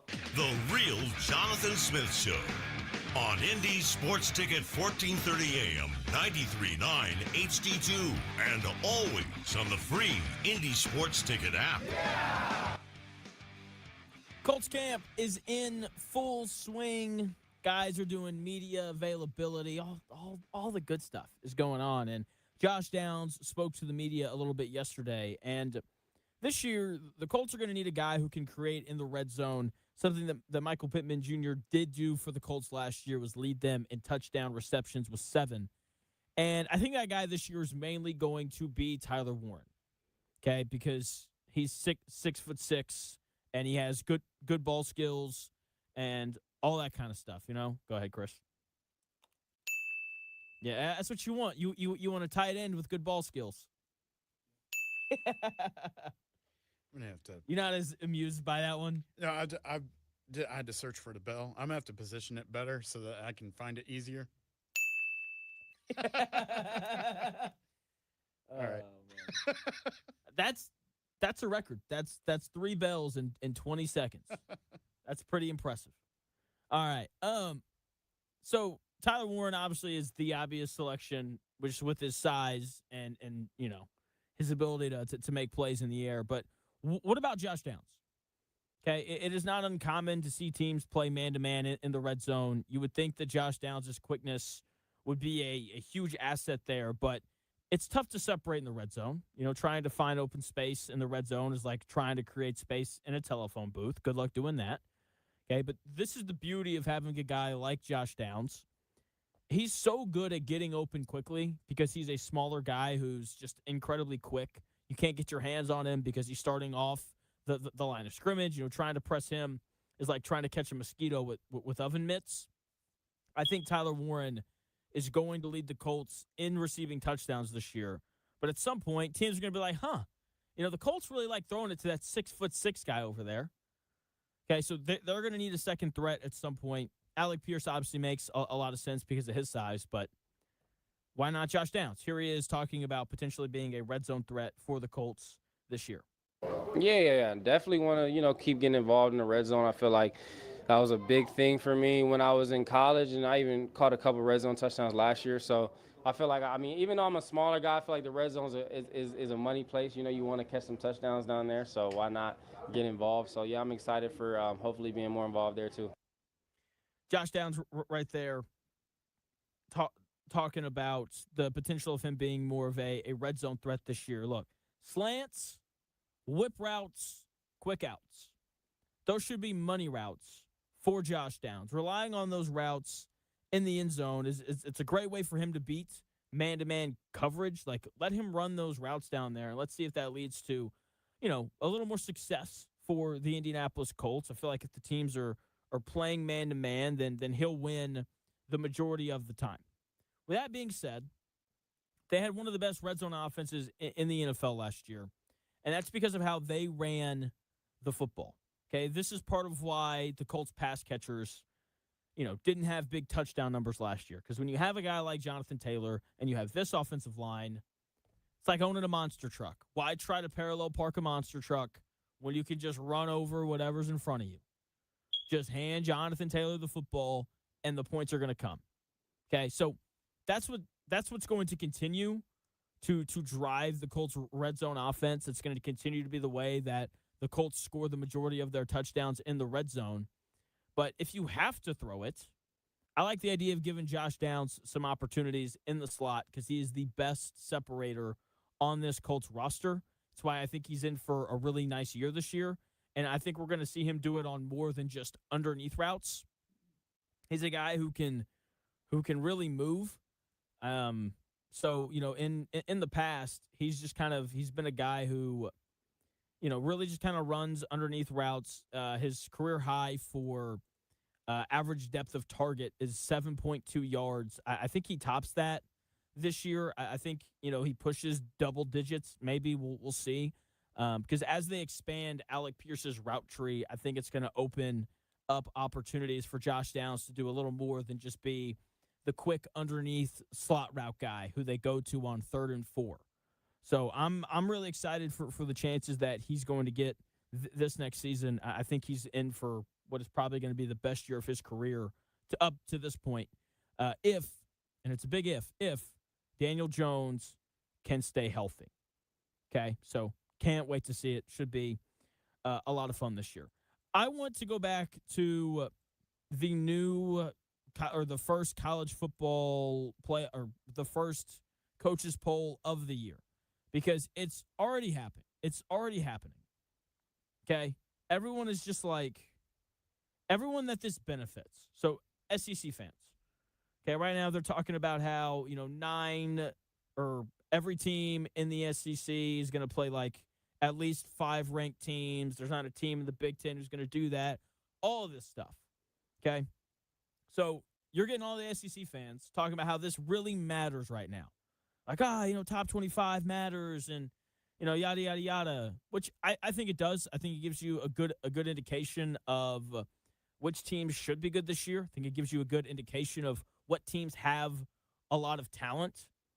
So I don't think that this opening poll is all bad, but SEC fans are like, this is law. And Big Ten fans are like, it doesn't matter because it doesn't benefit you, right? But if, the Big Ten had half of the top 10, that they'd make a pretty big deal out of that. Okay, and this is what college football is. It is just taking whatever data favors you and just using that. For example, not saying that teams did this last year. This is just an example. Like, if at the end of the year, Oregon bragged about having a top 10 win over Penn State, I would say that doesn't make sense because Penn State didn't finish ranked. But at the time when they played, Penn State was ranked in the top 10. Okay? And so depending on what side you're on is how you're going to bend the data, right? And it's already happening. And this is what makes college football so incredible. Like, it's just nothing but people. It's just the internet in real life. It's like, we're just going to take whatever thing benefits me the most, and that is the only thing that I'm really going to, ride with. So, again, Indiana coming in at 6th. That's probably about right. Like, in this world of college football, like, you're going to have so many guys come in and out of your program. Go ahead. Yeah. Sorry, didn't think that one through either. I knew it as soon as I said it. But as I was saying, you're going to have so many people come in and out of your program with just the transfer portal and all those things, and coaches moving around, what feels like more than ever, that we don't really know. But at the same time, you can look and see where talent goes and make a pretty educated guess. Like, based on talent alone, LSU's probably not ranked as high as they should be. Number 1 ranked transfer portal class in the country. LSU had the number 1 ranked transfer portal class in the country last year as well. So some of those guys stayed. Like, there's a lot of talent on that roster. But when you have so many new faces coming in, for example, Ohio State, same thing. It's like that whole defense is basically gone now. It's Ohio State. They're still going to be good. But we don't really know. And so it's going to be so fun to just watch how this kind of changes over the course of the season. Like, again, when you go back to last year, when you look at the preseason rankings last year, there were people picking Clemson to win the national title. They were ranked 4th in the country. They finished the year unranked, didn't make the college football playoff. People were picking Penn State to maybe finally get over the hump and win the national title. They couldn't do it either. Finished the year unranked. Texas didn't make the playoff despite being ranked number 1 at the start of the year last year. Notre Dame was ranked 6th. Guess what? They didn't make the college football playoff either. Arizona State was ranked 11th. Guess what? They didn't make the playoff either. Illinois was 12th. They didn't make the playoff either. Okay, they got beat by 60 in Bloomington, and that was kind of the end of their season. South Carolina was 13th. They finished the year unranked. Michigan was 14th. They finished the year unranked. Florida was 15th. They finished the year unranked. Kansas State was 17th. They finished the year unranked. Okay, and then you had Indiana, who was ranked 20th, and they ended up winning the national title. Ole Miss was 21st. They got to the semis. Semis? I think that's right. So it doesn't mean anything. This poll is going to change so much throughout the course of the season, and there are some teams that I would bet on right now. Like, every year there's a team that's ranked in the top 10 to open the season, and they finish the year unranked. I'll tell you right now, I would bet on that team to be Ole Miss.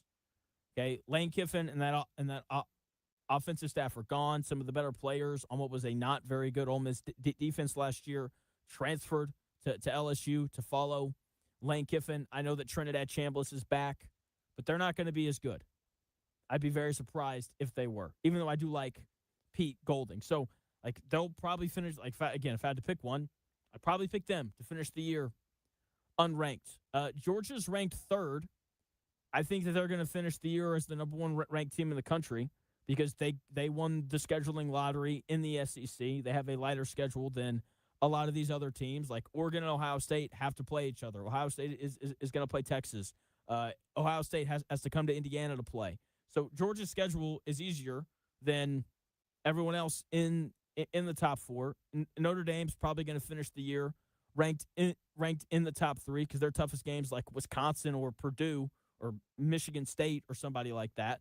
So, the strength of schedule and things is going to shift all of this around as well. When you look at teams a little further down the list, I think the 2 most interesting teams in the top 25, I think, are LSU and Texas Tech because LSU has a ton of talent, but it's year 1 of Lane Kiffin. We'll see how that goes.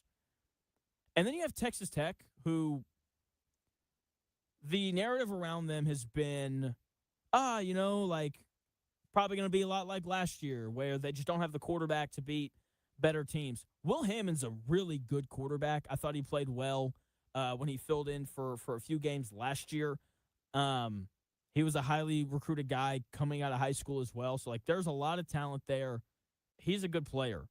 Or, excuse me, that team has a lot of talent. And if Will Hammond can live up to, 90% of what he could be, then, does Texas Tech make a surprise run this year through the college football playoff? Maybe.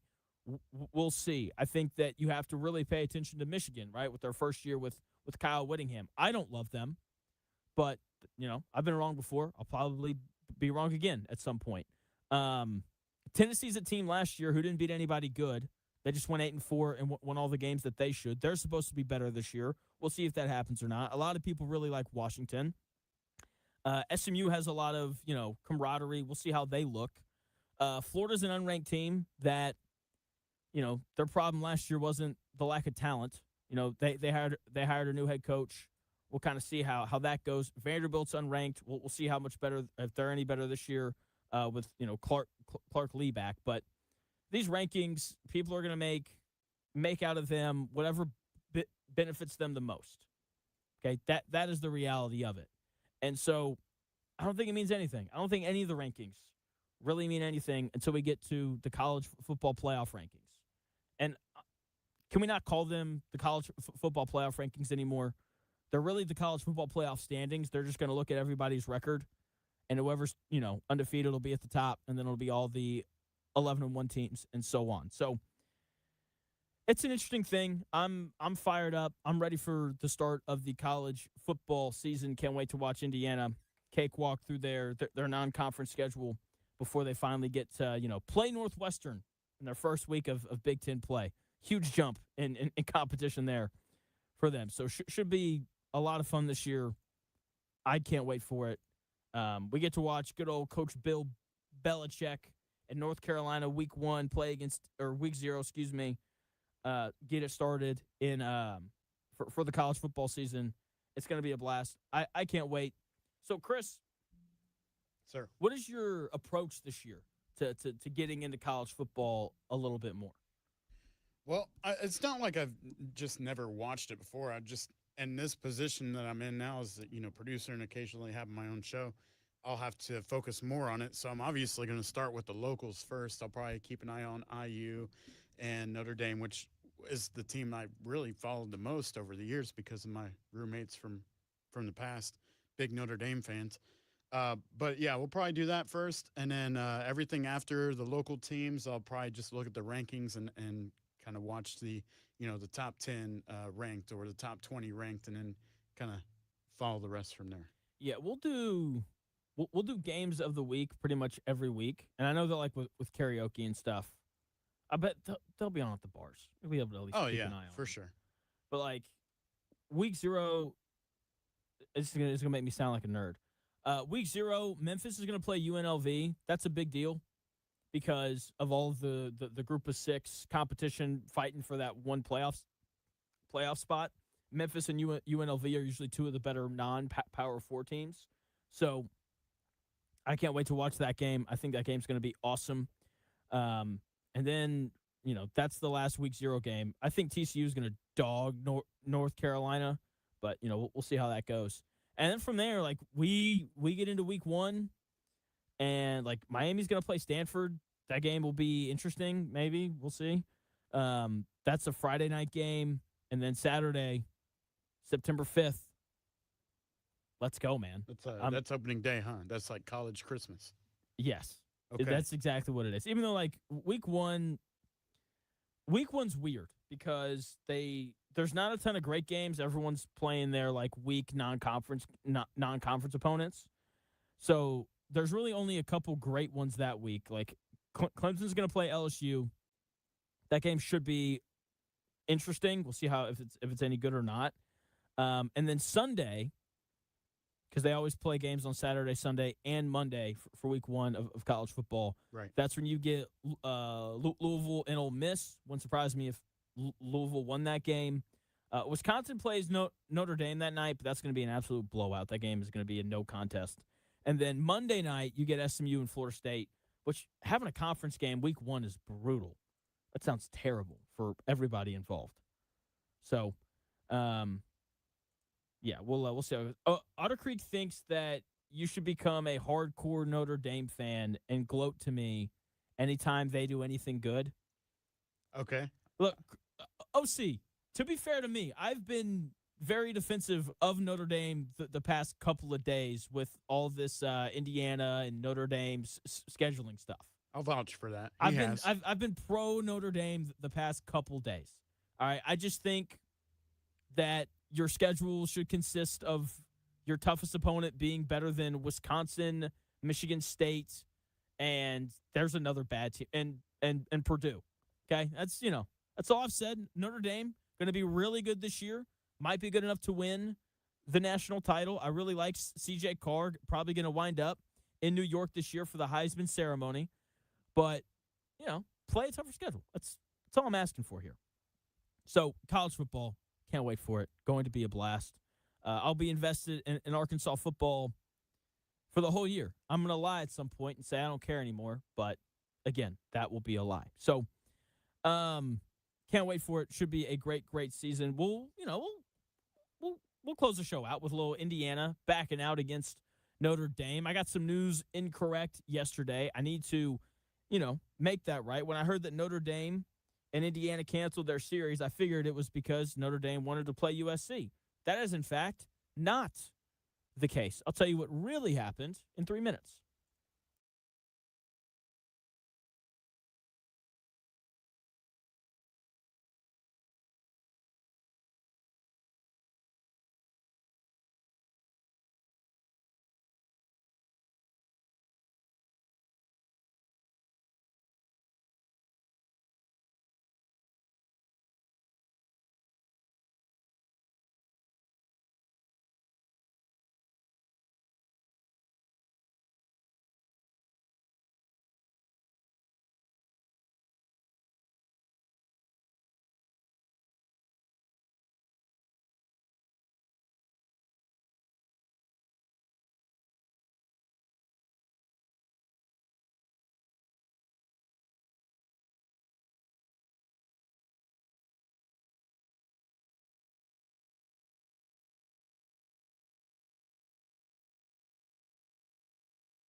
The best takes. Maybe. The Real Jonathan Smith Show on Indy Sports Ticket 1430 AM, 93.9 HD2, and always on the free Indy Sports Ticket app. The first college football coaches poll is out. It doesn't mean anything. It'll look entirely different at the end of the year, but it does kind of give you a hint as to who. Was that on purpose? Yeah, sorry, that was too loud. But yeah, you said the poll was out, so. Okay, fair enough. Oh, man. So. It was just delayed. Yeah, all good. All good. So cool. Well, I don't remember what I was saying. Oh, yeah. Doesn't mean anything. It'll be completely different at the end of the year, but it does give you a good idea of what teams are talented coming into this season. So, Chris asked me, or Chris, I'll let you repeat what you said off the air because I think it's a much more interesting conversation than talking about Indiana canceling on Notre Dame. That's fair. I was asking you off air if you ever kind of get burnout on it because I know I personally love the NFL. I will not accept a job that makes me work on Sundays because that's my football day. Don't even, I'm not leaving the couch or whatever unless I'm going to a game. That's different.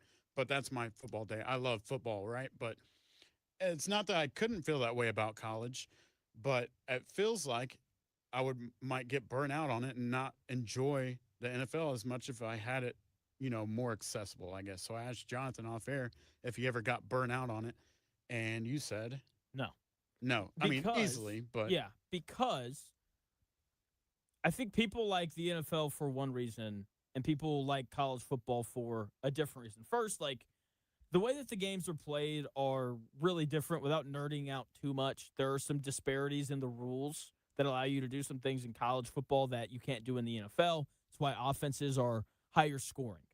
But the thing about college football that makes it special is the tradition behind things, like rivalries.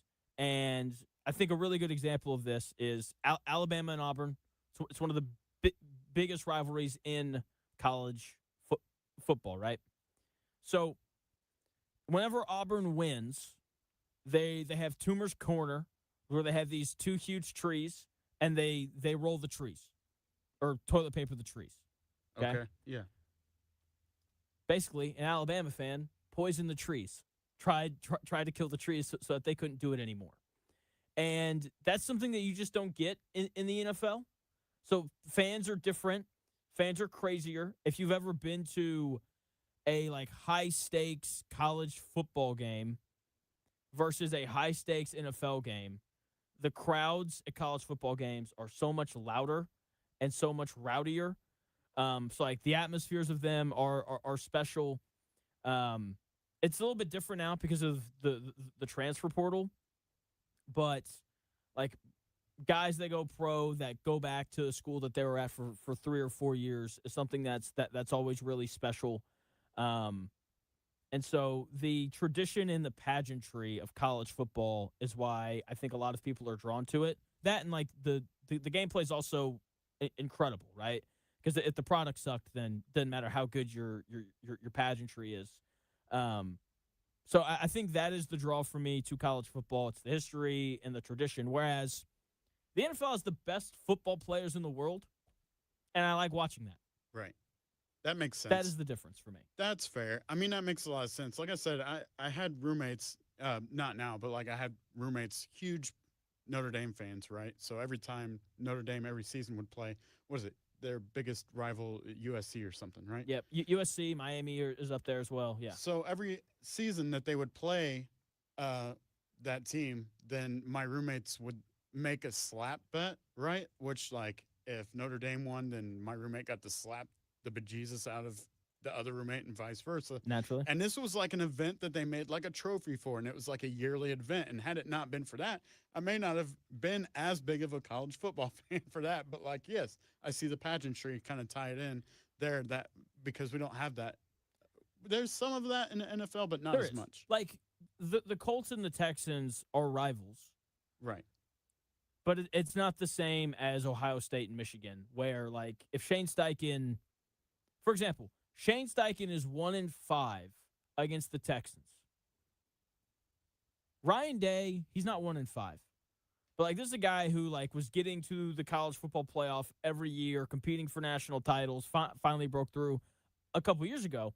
But, like, because he couldn't beat Michigan, he almost lost his job. Like, nothing else mattered other than the fact that he couldn't beat them for a while. Sure. And, like, yes, the Colts and the Texans are a rivalry, but Shane Steichen, if he loses his job, it's going to be because the Colts haven't made the playoff, not because he can't beat Houston. Right. It's like a mature rivalry in a sense, would you say?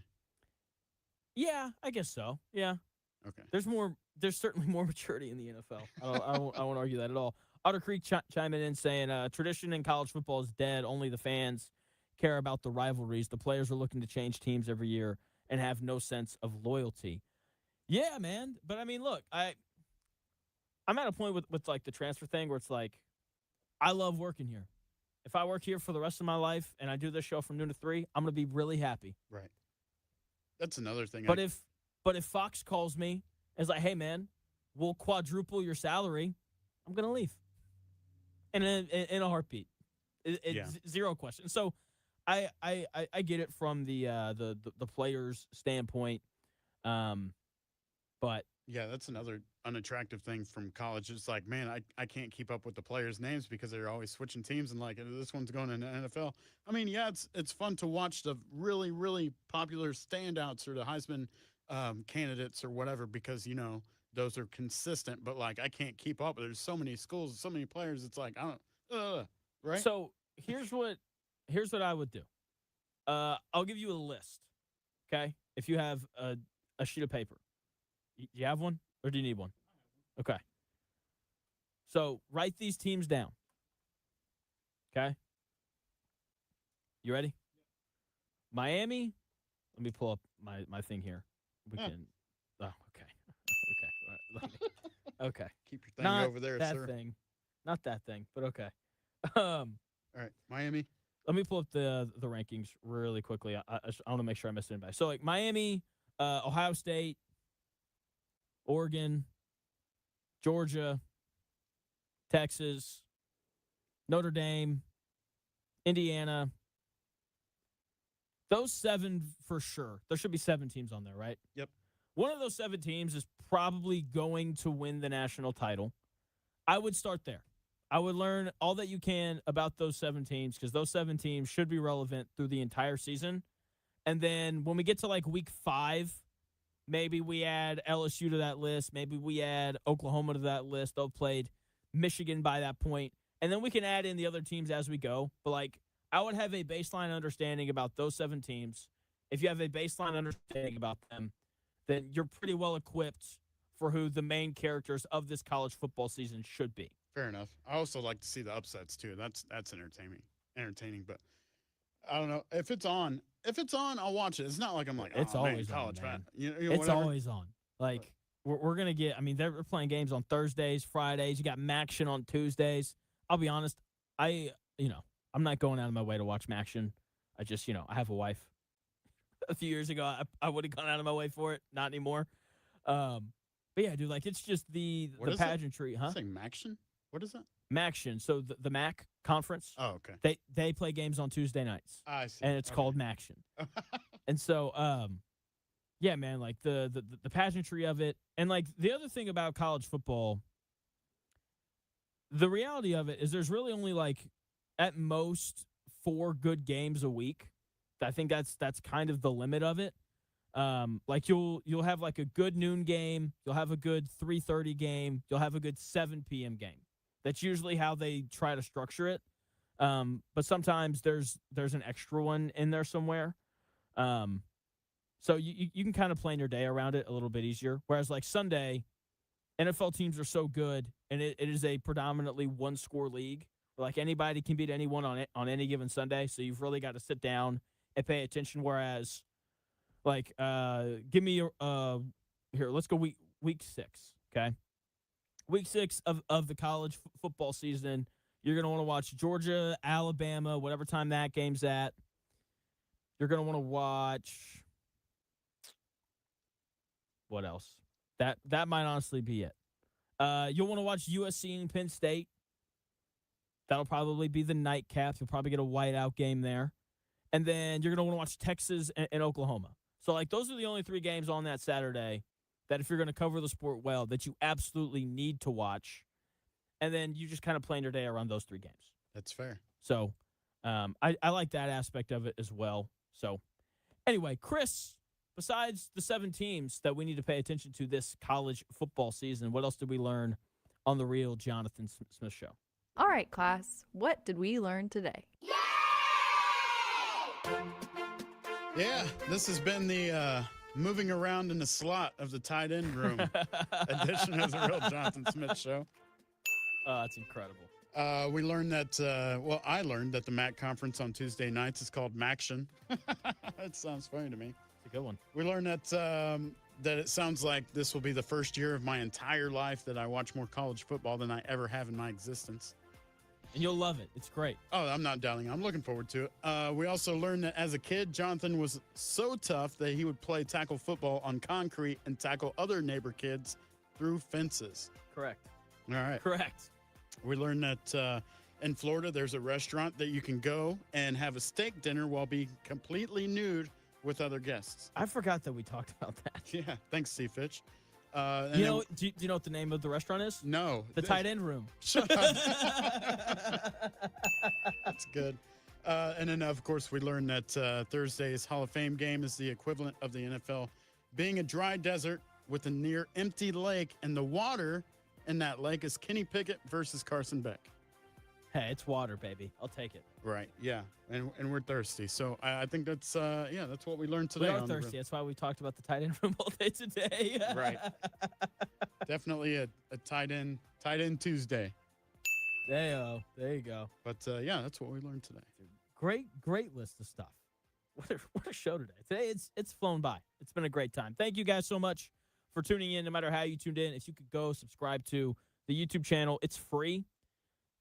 That would really help us out. It's also a great way for you to interact with the show in the YouTube chat. So if you do that for us, that would be great. We'll be back tomorrow over the hump day. I think I'm going to do an over the hump day list tomorrow. I think that's what I'm going to do. I'm going to come up with a list of people and teams that need to get over the hump this season. Can't wait to do that. It's going to be a lot of fun. Chris will obviously be here. We're hoping to get Zach Hicks on as well to talk about two tight end sets for the Colts this season. So should be a great show. Over the humps Wednesday, plural. Plural. That's Lots right. of humps That's tomorrow. right. So make sure you are tuned in for that. We will talk to you tomorrow starting at noon. See ya.